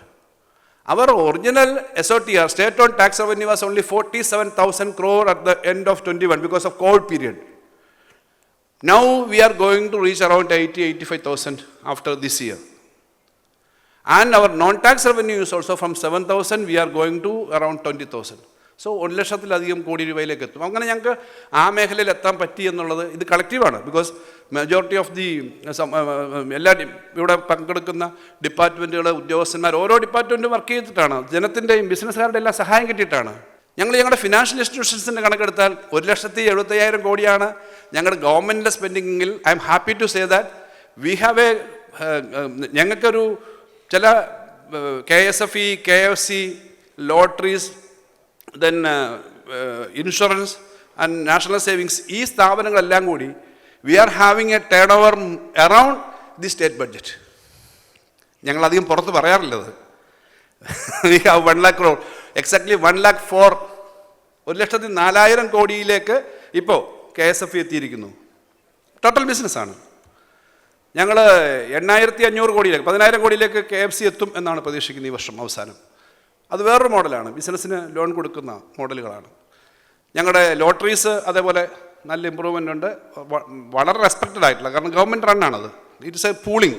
Government നാട്ടുകാരിൽ നിന്ന് പണം മേടിച്ചിട്ട് 97% തിരിച്ച് 2 ലക്ഷം ഏജൻറ്റുമാരുടെ അവരുടെ കമ്മീഷനായിട്ടും അതുപോലെ സമ്മാനമായിട്ടും എല്ലാം കൊടുക്കുന്ന, ടാക്സായിട്ടും കൊടുക്കുന്നതാണ്. നമ്മുടെ നാഷണൽ സേവിങ്സും സ്റ്റേറ്റ് ഇൻഷുറൻസും അതുമെല്ലാം ഒരു 30,000-35,000 മേളിൽ പോർട്ട്ഫോളിയോ കൈകാര്യം ചെയ്യുന്നതാണ്. So we are doing that. All these institutions R performing well in the country. ഞങ്ങളുടെ സ്റ്റേറ്റ് ഫൈനാൻസ് കോർപ്പറേഷനിൽ നമ്മുടെ സ്റ്റാർട്ടപ്പിന് കൊടുക്കുന്നത്, എനിക്ക് തോന്നുന്നു IT മേഖലയിലൊക്കെ നമ്മൾ 2 കോടി രൂപ വരെ 5% ഇൻട്രസ്റ്റാണ് കൊടുക്കുന്നത്. കാർഷിക മേഖലയിലാണെങ്കിൽ 10 കോടി രൂപ വരെ 6% ഇൻട്രസ്റ്റാണ് കൊടുക്കുന്നത്. KFC is now competing with the scheduled banks. Rate ഞങ്ങൾ കട്ട് ചെയ്തു, പുതിയ സ്കീം കൊണ്ടുവരുന്നുണ്ട്. ഇപ്പോൾ ഞങ്ങൾ 3 crore ആക്കാൻ ആലോചിക്കുന്നു, 15 കോടി ആക്കാൻ ആലോചിക്കുന്നു. പിന്നെ ഈ 10 കോടി രൂപ വരെ ഈ ബിസിനസ് ചെയ്യുന്ന ഇച്ചിരി ഗ്രോണപ്പായ കമ്പനികൾക്ക് വലിയ ഗ്യാരണ്ടി ഇല്ലാതെ അവരുടെ പ്രൊഡക്റ്റിൻ്റെ ബേസിൽ എസ്ക്രോ അക്കൗണ്ട് വെച്ചിട്ട് പലിശ കുറച്ച് 10 കോടി വരെ കൊടുക്കുന്നുണ്ട്. അത് 15 കോടി ആക്കാൻ ആലോചിക്കാം. ധാരാളം 1 ലക്ഷം ആൾക്കെങ്കിലും ഈ KFCയുടെ ഈ സ്കീം വഴി കിട്ടിയിട്ടുണ്ട്. ഞാൻ പറഞ്ഞത് ഇങ്ങനെയുള്ള കാര്യങ്ങൾ നമ്മൾ ചെയ്യുന്നുണ്ട്. അപ്പോൾ ഇങ്ങനെയൊക്കെ ചെയ്തതുകൊണ്ട് മാത്രം കാര്യമില്ല. ഇനി വരുന്ന നാളുകളിൽ നമുക്ക് കുറച്ച് കാര്യങ്ങൾ കൂടി ചെയ്യേണ്ടതുണ്ട്. അത് നമ്മുടെ ഡെവലപ്മെൻറ്റിൻ്റെ മേഖലകൾ എന്തൊക്കെയാണ്, അത് നമുക്കുള്ള സാധ്യതകളാണ് ഏറ്റവും പ്രധാനമായിട്ട് ഫ്യൂച്ചറിനെ സംബന്ധിച്ചും സംസാരിക്കേണ്ടതാണ്. ഈ ചർച്ചകൾ നടക്കേണ്ടതാണ്. നമ്മൾ ഈ സമയത്ത് വിഴിഞ്ഞം ഏറ്റവും എടുത്തു പറയാവുന്നത് വിഴിഞ്ഞം പോർട്ടിൻ്റെ ഡെവലപ്മെൻറ്റാണ്. വിഴിഞ്ഞങ്ങൾക്ക് സന്തോഷത്തോടെ പറയാം, അല്പം വിഷമവും അതിൻ്റെ കൂടെ ചൂണ്ടിക്കാണിക്കാനുണ്ട്. ഇപ്പോൾ എന്താ വെച്ചാൽ ലോകത്തെ ഏറ്റവും വലിയ തുറമുഖങ്ങൾ, ഏറ്റവും വലിയ കപ്പലുകൾ എടുക്കാൻ പറ്റുന്ന തുറമുഖമാണ് വിഴിഞ്ഞം. ഏറ്റവും വലിയ തുറമുഖമായി ആകെ എക്കോസിസ്റ്റം ഡെവലപ്പ് ചെയ്തെന്ന് പറയുന്നില്ല, കപ്പലുകൾ എടുത്തുകൊണ്ട് മാത്രം വ്യവസായം വരില്ല. 3 ലക്ഷം ടൺ ഭാരമുള്ള കപ്പലെടുക്കുന്ന വളരെ അപൂർവം തുറമുഖങ്ങളെ ലോകത്തുള്ളൂ.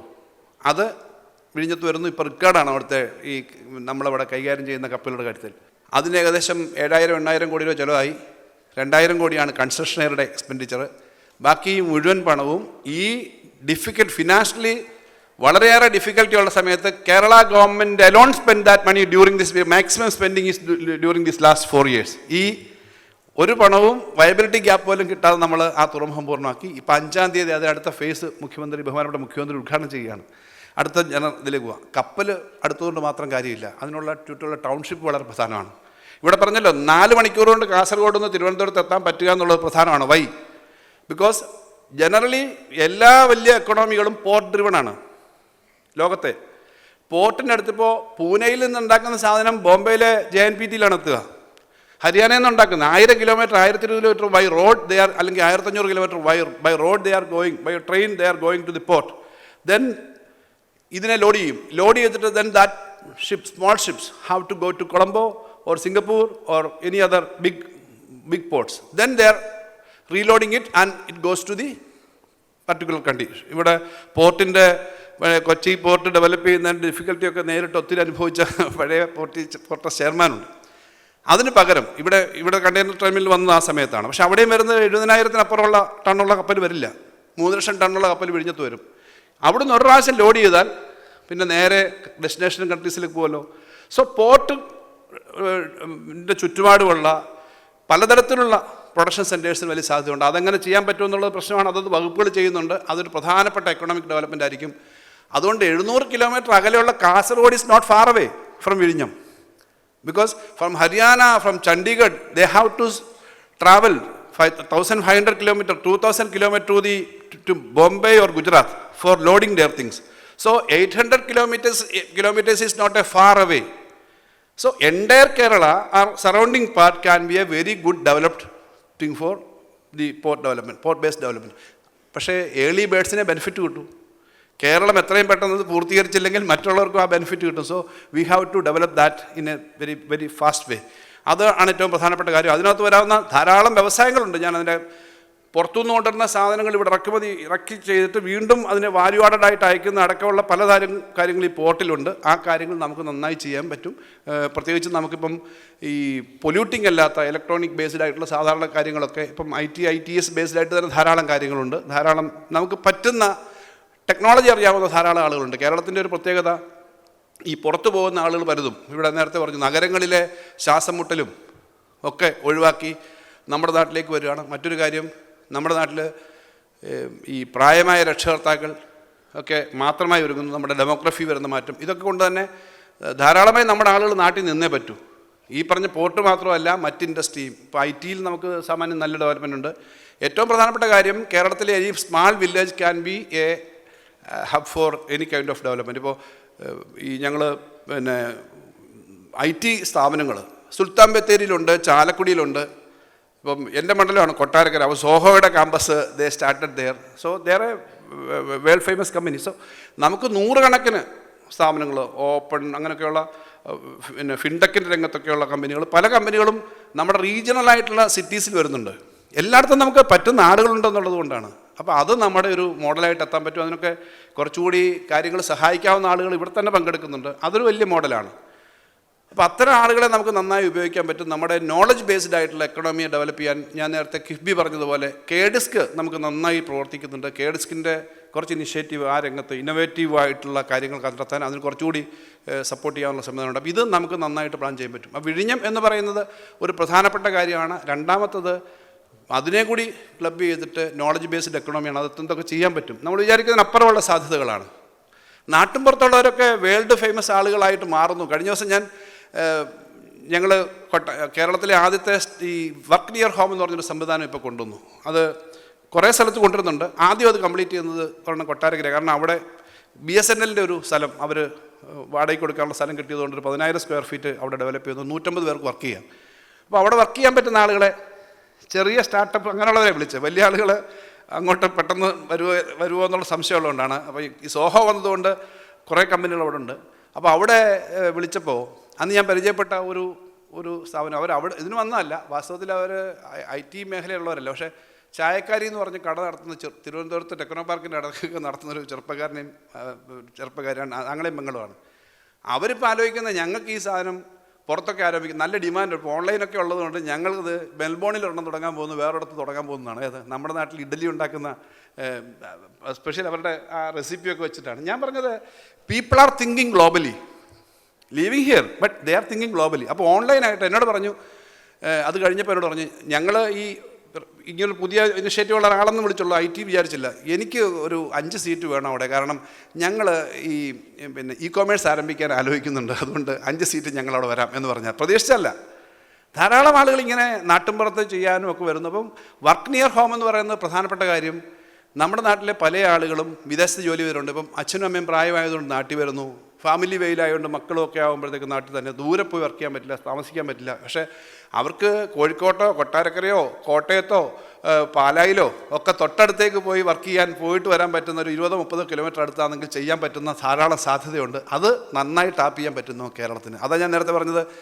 വളരെ നല്ല ശമ്പളത്തിൽ അമേരിക്ക വർക്ക് ചെയ്തുകൊണ്ടിരുന്ന 2 ചെറുപ്പക്കാരാണ് സുൽത്താൻ ബത്തേരി. സാധാരണഗതിയിൽ ഒരു IT പാർക്ക് തുടങ്ങാൻ സാധാരണ ആലോചിക്കില്ല. അവർ സ്വന്തമായിട്ടുള്ള സ്ഥലത്താണ് ഡെവലപ്പ് ചെയ്തത്. ഞാനിപ്പോൾ ഗവൺമെൻറ് ഒരു പദ്ധതി വെച്ചു, ചെറിയ IT പാർക്കുകൾക്ക് ബഡ്ജറ്റിൽ പറഞ്ഞിരുന്നു, പക്ഷേ അവിടെ പബ്ലിക് സ്ഥലം കിട്ടാൻ ബുദ്ധിമുട്ടാണ്. അപ്പോൾ ഈ ഓൺ യുവർ സ്പേസ് എന്ന് പറയുന്ന OYO എന്ന് പറഞ്ഞൊരു സാധനം നമ്മൾ വെച്ചു. അവർക്ക് അതിന് ലോൺ കൊടുക്കുന്നൊരു പദ്ധതി ഇപ്പോൾ ആലോചിച്ചിട്ടുണ്ട്. അപ്പോൾ ഇത്തരം കാര്യങ്ങൾ നമുക്ക് വരാൻ പറ്റും. നമ്മുടെ നോളജ് ബേസ്ഡ് എക്കോണമിയെ എല്ലാ മേഖലയിലും, അത് not only about IT or ITES or particular infrastructure, even for food industry കേരളയ്ക്ക് വളരെ വലിയ സാധ്യതയുള്ള പല മേഖലയുണ്ട്. We can think about for the future. അതൊരു പ്രധാനപ്പെട്ട മേഖലയാണ്. നമുക്ക് അഗ്രികൾച്ചറിൻ്റെ മേഖലയിൽ പഴയതിനേക്കാളും മാറി ചിന്തിക്കേണ്ട പലതുമുണ്ട്. നമുക്കതിൻ്റെ ഡെവലപ്മെൻറ്റ് വേണ്ടത്ര വന്നിട്ടില്ല. ഞാൻ ഒരു കാര്യം മാത്രം പറയുന്നു, വിവാദമായതാണ് നേരത്തെ, നമ്മുടെ പ്ലാന്റേഷനുകൾ ലാൻഡ് റിഫോംസിൻ്റെ പരിധിയിലാണ്, പക്ഷേ അതൊരു ഇൻഡസ്ട്രിയാണ്. ഞാൻ പറയുന്നത് ആ സ്പേസിൽ ഇൻഡസ്ട്രിയൽ പർപ്പസിന് വേണ്ടി വ്യവസായങ്ങൾ ഉണ്ടാക്കണമെന്നല്ല. ഇപ്പോൾ ഫ്രൂട്ട്സ്, വളരെയേറെ വില കിട്ടുന്ന ഫ്രൂട്ട്സ് ഉണ്ട്. 200 വർഷം മുമ്പ് വന്ന റബ്ബറിനോട് മാത്രം നമുക്കെന്തോ വികാരപരമായ ബന്ധമുണ്ട്, പറങ്കമാവിനോട് മാത്രം വികാരപരമായ ബന്ധമുണ്ടെന്ന് പറഞ്ഞിട്ട് കാര്യമില്ല. പുതിയ തരത്തിലുള്ള അവക്കാടയോ പിന്നെ റംബൂട്ടാനോ, ഈവൻ ഡ്രാഗൺ ഫ്രൂട്ടൊക്കെ ഒരു ഏക്കറിൽ നിന്ന് 2 ലക്ഷം രൂപയ്ക്കും 3 ലക്ഷം രൂപയ്ക്കും അടുത്ത് കിട്ടുന്നതാണ്. ഐ പേഴ്സണലി വിസിറ്റ് ആൻഡ് ഞാൻ കർഷക സംഘത്തിൻ്റെ ഒരു സംഘടനയുടെ പ്രവർത്തകൻ കൂടിയായിരുന്നു നേരത്തെ. കൃഷി ഉള്ള താല്പര്യമുള്ള ഒരാളെന്നതിൽ ഇത്തരം സ്ഥലങ്ങൾ കാണാൻ പോയിട്ട് ഞാൻ പറയുന്നത്, അവിടെയൊക്കെ ഇതുപോലെ കൃഷി പറ്റും. ഇതുപോലെ ഏറ്റവും കൂടുതൽ എക്സ്പോർട്ടുള്ള സാധനമാണ് ഈ കട്ട് ഫ്ലവേഴ്സും കട്ട് ലീവ്സും. നമ്മുടെ ഇതുപോലൊക്കെയുള്ള സാധനം വെക്കുന്നതിന് അത് വലിയൊരു മാർക്കറ്റാണ്. ഇതൊക്കെ എന്തുകൊണ്ട് നമുക്ക് നമ്മുടെ സ്ഥലത്ത് ചെയ്തുകൂടാം? വിഴിഞ്ഞം, ഞാൻ ഓപ്പണായിട്ട് ഈ ഫോറത്തിൽ പറയണം, നമ്മളിവിടെ തീരുമാനിക്കാനല്ല, വിഴിഞ്ഞത്തിന് ചുറ്റുപാട് ലാൻഡ് കേരളത്തിലൊരു ഇഷ്യൂ അല്ലെന്ന് ഞാൻ പറയുന്നു. ടൂറിസത്തിനും ഇതുപോലുള്ള കാര്യത്തിനും വിഴിഞ്ഞത്തിന് ചുറ്റുപാട് നമുക്ക് 10,000-കണക്കിന് ഏക്കറുണ്ട്. ബട്ട് അത് തോട്ടമാണ്. ഞാനൊരു അഭിപ്രായം പറയുന്നേ ഉള്ളൂ, ചർച്ചയ്ക്ക് വേണ്ടിയിട്ടാണ് വിവാദം വന്നാലും.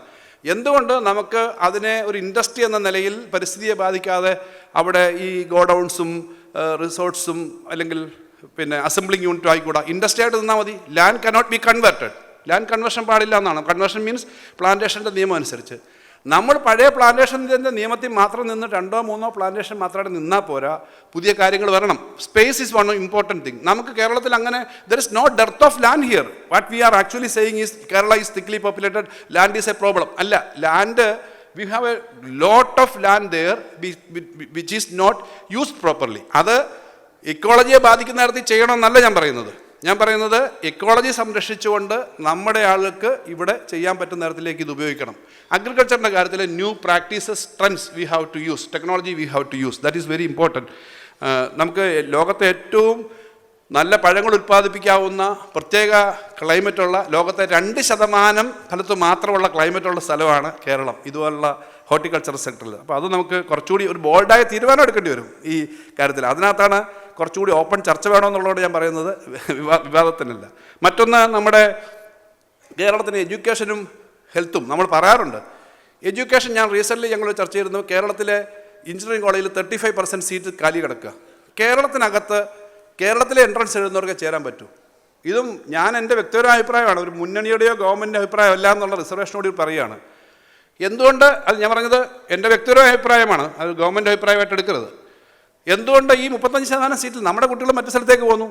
ആ സീറ്റിനകത്ത് മറ്റു കുട്ടികൾ 10,000-25,000 കുട്ടികൾ കേരളത്തിൽ വന്ന് പഠിക്കാൻ സൗകര്യം കൊടുക്കുകയാണെങ്കിൽ, with all the controls and all the other restrictions, 25,000 കുട്ടി ഒരു വർഷം പഠിക്കാൻ വരുവാന്ന് വെച്ചാൽ 25,000 കുട്ടികൾ വന്ന് പഠിക്കുന്ന ഒരു സ്ഥലത്ത് അതിൻ്റേതായ എക്കണോമിക് ആക്ടിവിറ്റി വരും.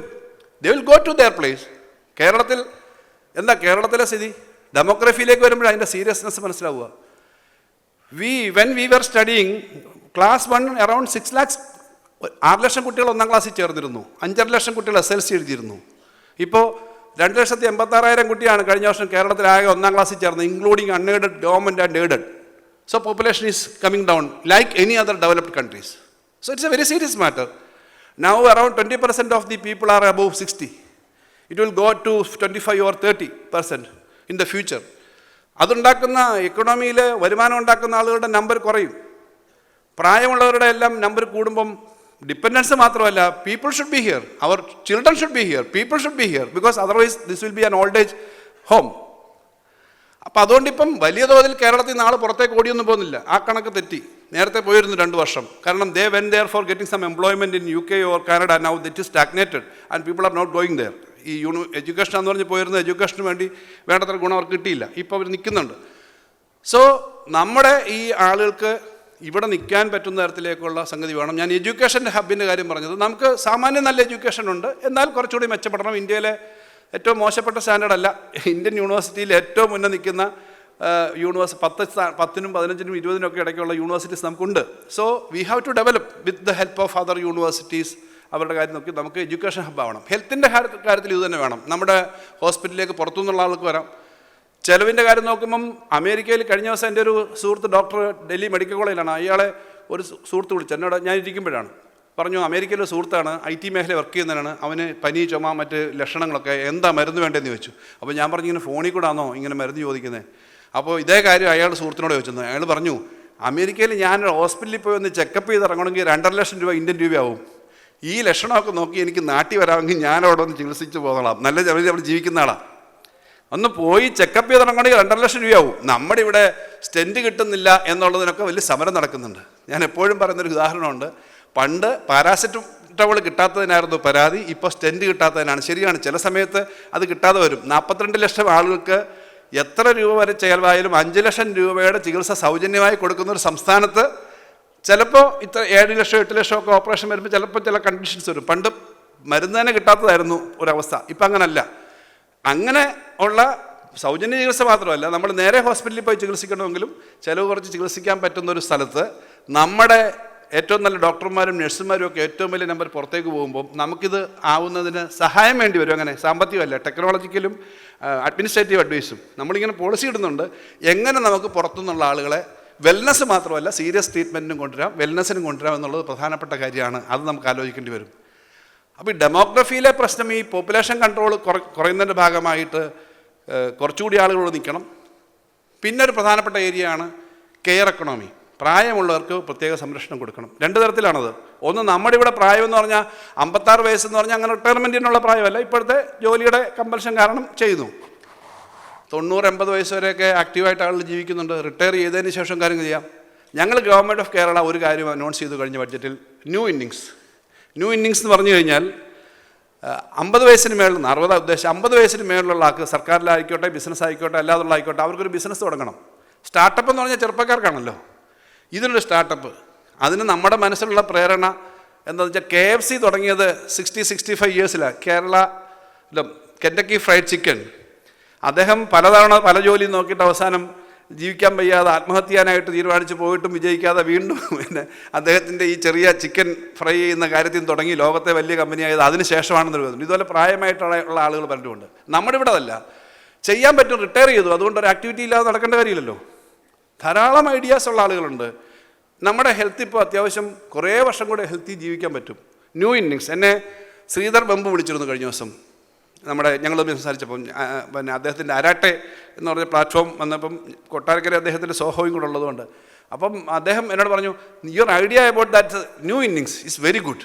കാരണം ലോകത്ത് തന്നെ ആദ്യമായിട്ടാണ് ഇങ്ങനെ അതിനൊരു ഓർഗനൈസ്ഡ് ആയിട്ട് പ്രായമായതിന് ശേഷം വലിയ എക്സ്പീരിയൻസിൽ റിട്ടയർ ചെയ്യുന്ന ആളുകൾക്ക് പല മേഖലയിൽ ചെയ്യാൻ പറ്റുന്നൊരു എക്സ്പീരിയൻസ് ആണ്. ഇപ്പോൾ ഓഡിറ്റിൻ്റെ ഡയറക്ടർ ഇവിടെ ഇപ്പോൾ ഉണ്ട്. ഓഡിറ്റിൻ്റെ എക്സ്പീരിയൻസ് വെച്ചിട്ട് വേണമെങ്കിൽ ഇൻ്റർനാഷണൽ ഓഡിറ്റിംഗ് ഫേമുമായിട്ട് വേണമെങ്കിൽ ഇവിടെ നമുക്ക് ഓൺലൈനായിട്ട് സാധനം തുടങ്ങിക്കൂടെ എന്ന് ആ എക്സ്പീരിയൻസ് വെച്ച് ട്രെയിനിങ് കൊടുത്ത് അത് നമുക്ക് അത്തരം മേഖലയിൽ ഈ പ്രായമുള്ളവരുടെ പ്രശ്നം പരിഹരിക്കാം. അതുപോലെ നമ്മുടെ KDISCും മറ്റ് സ്ഥാപനങ്ങളും ഇപ്പോൾ വലിയ തോതിലാണ് നമ്മുടെ ഗ്രാമപ്രദേശത്താണ് വലിയ തൊഴിലില്ലായ്മ ഉള്ളത്. എന്ന് വെച്ചാൽ പണ്ടുണ്ടായിരുന്ന പരമ്പരാഗത വ്യവസായങ്ങളില്ല. അവിടെ സ്കില്ലിങ് കൊടുത്തിട്ട് വിജ്ഞാന കേരളം എന്ന നിലയിൽ വേണ്ടത്ര ആളുകളെ കിട്ടുന്നതിന് വേണ്ടിയുള്ള ടെക്നിക്കലി അറിയാവുന്ന ആളുകളെ വേണ്ടത്ര കിട്ടാത്ത പ്രശ്നമുണ്ട്. ആ മേഖലയിലുള്ള പരിശീലനം നടത്തുന്നതിന് വേണ്ടിയിട്ടുള്ള കാര്യങ്ങൾ നമ്മൾ ആലോചിക്കുന്നുണ്ട്. അപ്പോൾ അങ്ങനെ വിവിധ മേഖലകളിൽ ചെയ്യേണ്ടതാണ്. ഇവിടെ നേരത്തെ ACS സംസാരിച്ചപ്പോൾ മാഗ്നറ്റുമായി ബന്ധപ്പെട്ട കാര്യങ്ങൾ പറഞ്ഞു. വളരെ വലിയൊരു ശ്രീ ബാല ഇവിടെ ഉണ്ട്. അവർ ചെയ്യുന്ന അനുഭവങ്ങൾ പറയും. നമുക്ക് റെയർ എർത്ത് വളരെയേറെ ഉണ്ട്. ഇപ്പോൾ ലോകത്തെ ഏറ്റവും വലിയ ഫൈറ്റ് ചൈനയിൽ നിന്ന് കിട്ടുന്ന മാഗ്നറ്റ് അമേരിക്കയ്ക്ക് വേണ്ടത്ര അയക്കാത്തതാണ്. അദ്ദേഹം പറഞ്ഞത് നമ്മുടെ റെയർ എർത്തിൽ നിന്ന് അതിന് ധാരാളം ഉപലോഹങ്ങളുണ്ട്, അതിൽ നിന്ന് ഉപയോഗിച്ചിട്ട് മാഗ്നറ്റ് നമുക്ക് നിർമ്മിക്കാം. ആ മാഗ്നറ്റ് നിർമ്മിക്കുന്നതിന് പോകാൻ പറ്റുന്നതിൻ്റെ അടക്ക സാധ്യതകൾ ഇവിടെ പറയുന്നു. അത് നമുക്ക് സംസാരിച്ചിട്ട് പൊതുവിൽ കാര്യങ്ങൾ പോകേണ്ടതാണ്. ഇപ്പോൾ ടൈറ്റാനിയം സ്പോഞ്ച് വരെ നമ്മൾ ഉണ്ടാക്കുന്നുള്ളൂ. കേരളത്തിൽ കൊല്ലത്ത് ചവറയിൽ ടൈറ്റാനിയം സ്പോഞ്ച് ഉണ്ടാക്കുന്നുണ്ട്. ടൈറ്റാനിയം മെറ്റലിലേക്ക് എത്താൻ പറ്റിയിട്ടില്ല. അതുപോലെ ഈ പറഞ്ഞ റെയറത്തിൻ്റെ കാര്യത്തിനകത്ത് അത് ഉപയോഗിച്ച് നമുക്ക് ധാരാളം കാര്യങ്ങൾ ചെയ്യാം. അതിന് വലിയ തോതിലുള്ള എക്സ്കവേഷനൊന്നും വേണ്ട. ഓൾറെഡി കിട്ടുന്ന മണ്ണിൽ നിന്ന് തന്നെ നമുക്ക് ചെയ്യാവുന്ന കാര്യങ്ങളുണ്ട്. അതുപോലുള്ള ഏരിയകൾ നമുക്ക് കാര്യങ്ങൾ ചെയ്യാൻ പറ്റും. കേരളത്തിൻ്റെ മാത്രമായ ചില പ്രത്യേകതകളാണത്. അതേപോലെ നമ്മുടെ ഈ വിജ്ഞാനവുമായി ബന്ധപ്പെട്ടിട്ടുള്ള പുതിയ നോളജ് ബേസ്ഡ് ഇൻഡസ്ട്രീസിനുള്ള സാധ്യതയുണ്ട്. നമ്മൾ ഈ കൊച്ചിൻ, ബാംഗ്ലൂർ, മംഗലാപുരം, കൊല്ലം, തിരുവനന്തപുരം, കൊല്ലം, പിന്നെ കണ്ണൂർ തുടങ്ങി IT പാർക്കിൻ്റെയും ഡെവലപ്മെൻറ്റ് മേഖലയ്ക്കൊക്കെയുള്ള സ്കീംസ് വെച്ചിട്ടുണ്ട്. അപ്പോൾ അതിനകത്തൊക്കെ ഈ കാര്യങ്ങൾ നമുക്ക് നല്ലതുപോലെ ചെയ്യാൻ കഴിയേണ്ടതുണ്ട്. അപ്പോൾ ഇങ്ങനെ നമുക്ക് ഓരോ മേഖലയിലും ചെയ്യാൻ പറ്റുന്ന കാര്യങ്ങൾ നമ്മുടെ നാട്ടിൽ ചെയ്യാൻ പറ്റുന്ന എന്തൊക്കെയാണെന്നുള്ളതിനെപ്പറ്റി ഒരു ചർച്ച കൂടി കേരളത്തിൻ്റെ ഭാവിയെ സംബന്ധിച്ച് നടക്കുമ്പോൾ കാര്യമായിട്ട് നമുക്ക് നടത്തേണ്ടതുണ്ട്. ഇവിടെ ജിയോജിത്തിൻ്റെ ശ്രീ ജോർജ് അവരെല്ലാം ഉണ്ട്. ഞാൻ പറയുന്ന ഒരു പ്രശ്നം, കേരളത്തിൽ ഇപ്പോഴും നമ്മുടെ റിസോഴ്സസ് പൂൾ ചെയ്തിട്ട് ഇൻവെസ്റ്റ്മെൻറ്റിലേക്ക് പോകാൻ പറ്റുന്ന തരത്തിലേക്കുള്ള കാര്യങ്ങൾ വരണം. എങ്ങനെയാണ് എന്നുള്ളതിനെപ്പറ്റി എനിക്കറിയില്ല. ഉദാഹരണം ഞാൻ പറയാം. കേരളത്തിലെ വൻ കോൺട്രാക്ടർമാർ ഇപ്പോൾ വലിയ കമ്പനികളില്ല, വളരെ കുറച്ചുള്ളൂ. എല്ലാം ഒരാളെങ്കിലും 3-4 കമ്പനികളേ ഉള്ളൂ. അപ്പോൾ ഓരോ മേഖലയിലും നമ്മുടെ എക്സ്പെർട്ടൈസും ഇത് വാസ്തവത്തിൽ വൻകിട വർക്കുകൾ ചെയ്യാൻ പറ്റുന്ന കമ്പനികൾ, ഇതുപോലെ നമ്മുടെ ക്യാപിറ്റൽ മൊബിലൈസ് ചെയ്തിട്ട് നമുക്ക് ചെയ്യാൻ പറ്റുന്ന പബ്ലിക് ഇൻവെസ്റ്റ്മെൻറ്റ് തുടങ്ങിയ പല കാര്യങ്ങളിലും നമുക്ക് കേരളത്തിൽ വരണം. അതിനകത്ത് രാഷ്ട്രീയത്തിനതീതമായി നമുക്ക് ഏത് കാര്യത്തിനും ധാരാളം ചർച്ച ചെയ്യുന്നൊരു സമൂഹം എന്ന നിലയിൽ ആ ചർച്ചയൊക്കെ ഇനിയും തുടരാം. പക്ഷേ കേരളത്തിന് സാമ്പത്തികമായി കിട്ടേണ്ടത് കളക്റ്റീവായി നമ്മൾ ഫൈറ്റ് ചെയ്യണം. അതിനകത്ത് കേരളത്തിലെ ഇടതുപക്ഷം വലതുപക്ഷം BJP എന്നൊന്നും വ്യത്യാസം കാണരുതെന്നുള്ളതാണ് എൻ്റെ അഭിപ്രായം. കേരളത്തിന് കിട്ടേണ്ട resources we have to get it. Because very specifically we are saying about this is the data. We were getting this and now we are not getting this. So we have to get the eligible amount to the state. Public spending അതുപോലെ condition വെച്ചിട്ടുള്ള കേന്ദ്രത്തിൻ്റെ പല schemes ഉണ്ട്. നമുക്ക് സ്കൂളുകൾ പണിയാൻ പണം വേണ്ടല്ലോ, ആശുപത്രി പണിയാൻ പണം വേണ്ടല്ലോ. We want second generation issues because we are having a very huge number of old people, double the size of the all India pattern. നമ്മൾ 60-70 വയസ്സ് കഴിഞ്ഞു. How we will help them?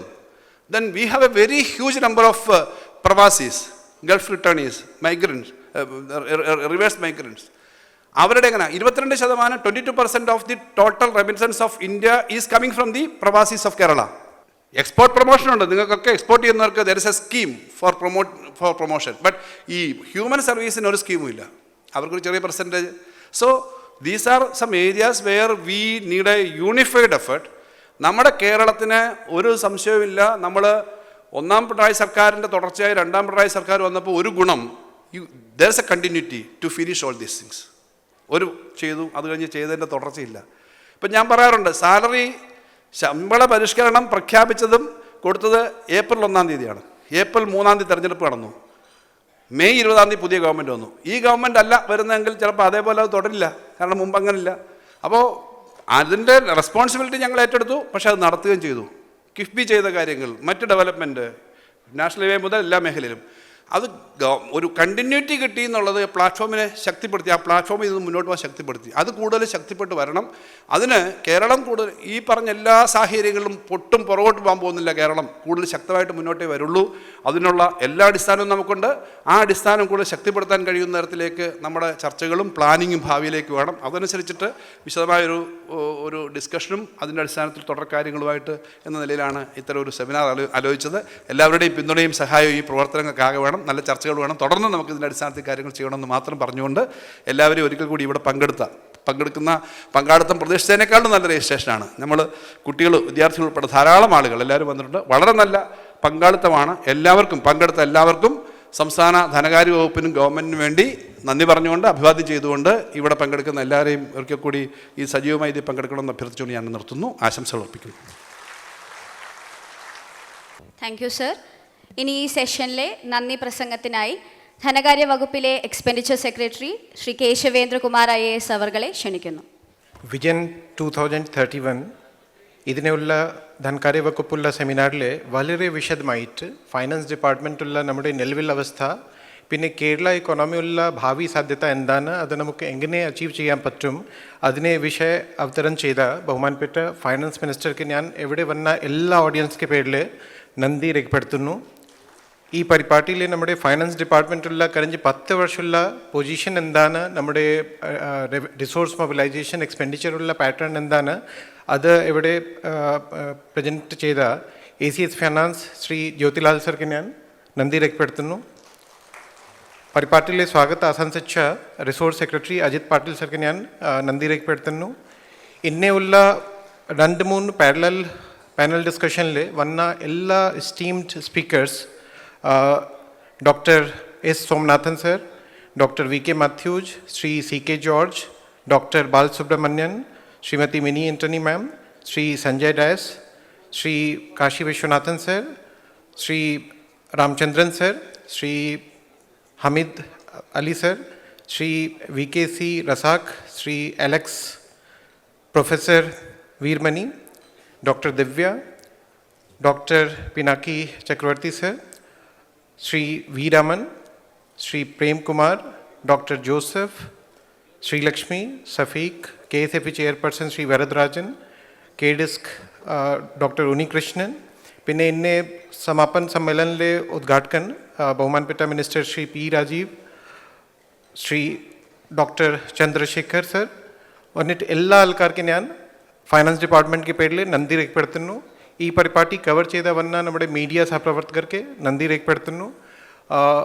Most important, ഈ പരിപാടിയിൽ വന്ന നമ്മുടെ ഒരുപാട് കുട്ടികളുണ്ട്. All the students who have come here for participating in various panel discussion and seminar, I hope that they will get benefit from this seminar and they will have a deeper understanding of Kerala Finance Department and Kerala economic scenario. I thank all the students who came here for this program. ഇതിനെ വന്ന നമ്മുടെ partner institutions, പിന്നെ finance department, government of Kerala ഉള്ള എല്ലാ കളിക്ക് ഇവിടെ വന്ന എല്ലാ ആൾക്കാർക്കും ഞാൻ നന്ദി രേഖപ്പെടുത്തുന്നു. നന്ദി, നമസ്കാരം. Thank you sir. ഈ സംവാദ യോഗം ഫലവത്താക്കിയ വിശിഷ്ട വ്യക്തിത്വങ്ങളെ ആദരിക്കുന്നതിനായിട്ടുള്ള ഉപഹാര സമർപ്പണ ചടങ്ങാണ് അടുത്തത്. ഈ ഉപഹാരങ്ങൾക്ക് ഒരു പ്രത്യേകതയുണ്ട്. ഭൂമി എന്ന വനിതാ കൂട്ടായ്മയുടെ നേതൃത്വത്തിൽ ഉപയോഗശൂന്യമായ തുണിത്തരങ്ങൾ പുനരുൽപാദനം ചെയ്ത് നിർമ്മിച്ചവയാണിവ. ഉപഹാരം സമർപ്പിക്കുന്നതിനായി ബഹുമാനപ്പെട്ട ധനകാര്യ വകുപ്പ് മന്ത്രി ശ്രീ KN ബാലഗോപാൽ അവർകളെ ക്ഷണിക്കുന്നു. ആദ്യമായി ശ്രീ അജിത് പട്ടേൽ IAS അവർകളെ ഉപഹാരം ഏറ്റുവാങ്ങുന്നതിനായി വിനീതമായി ക്ഷണിക്കുന്നു.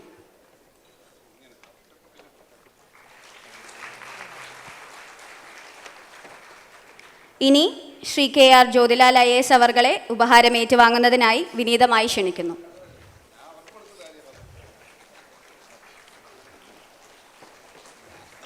അടുത്തത് ശ്രീ കേശവേന്ദ്രകുമാർ IAS അവർകളെ ഉപഹാരം വാങ്ങുന്നതിനായി വിനീതമായി ക്ഷണിക്കുന്നു.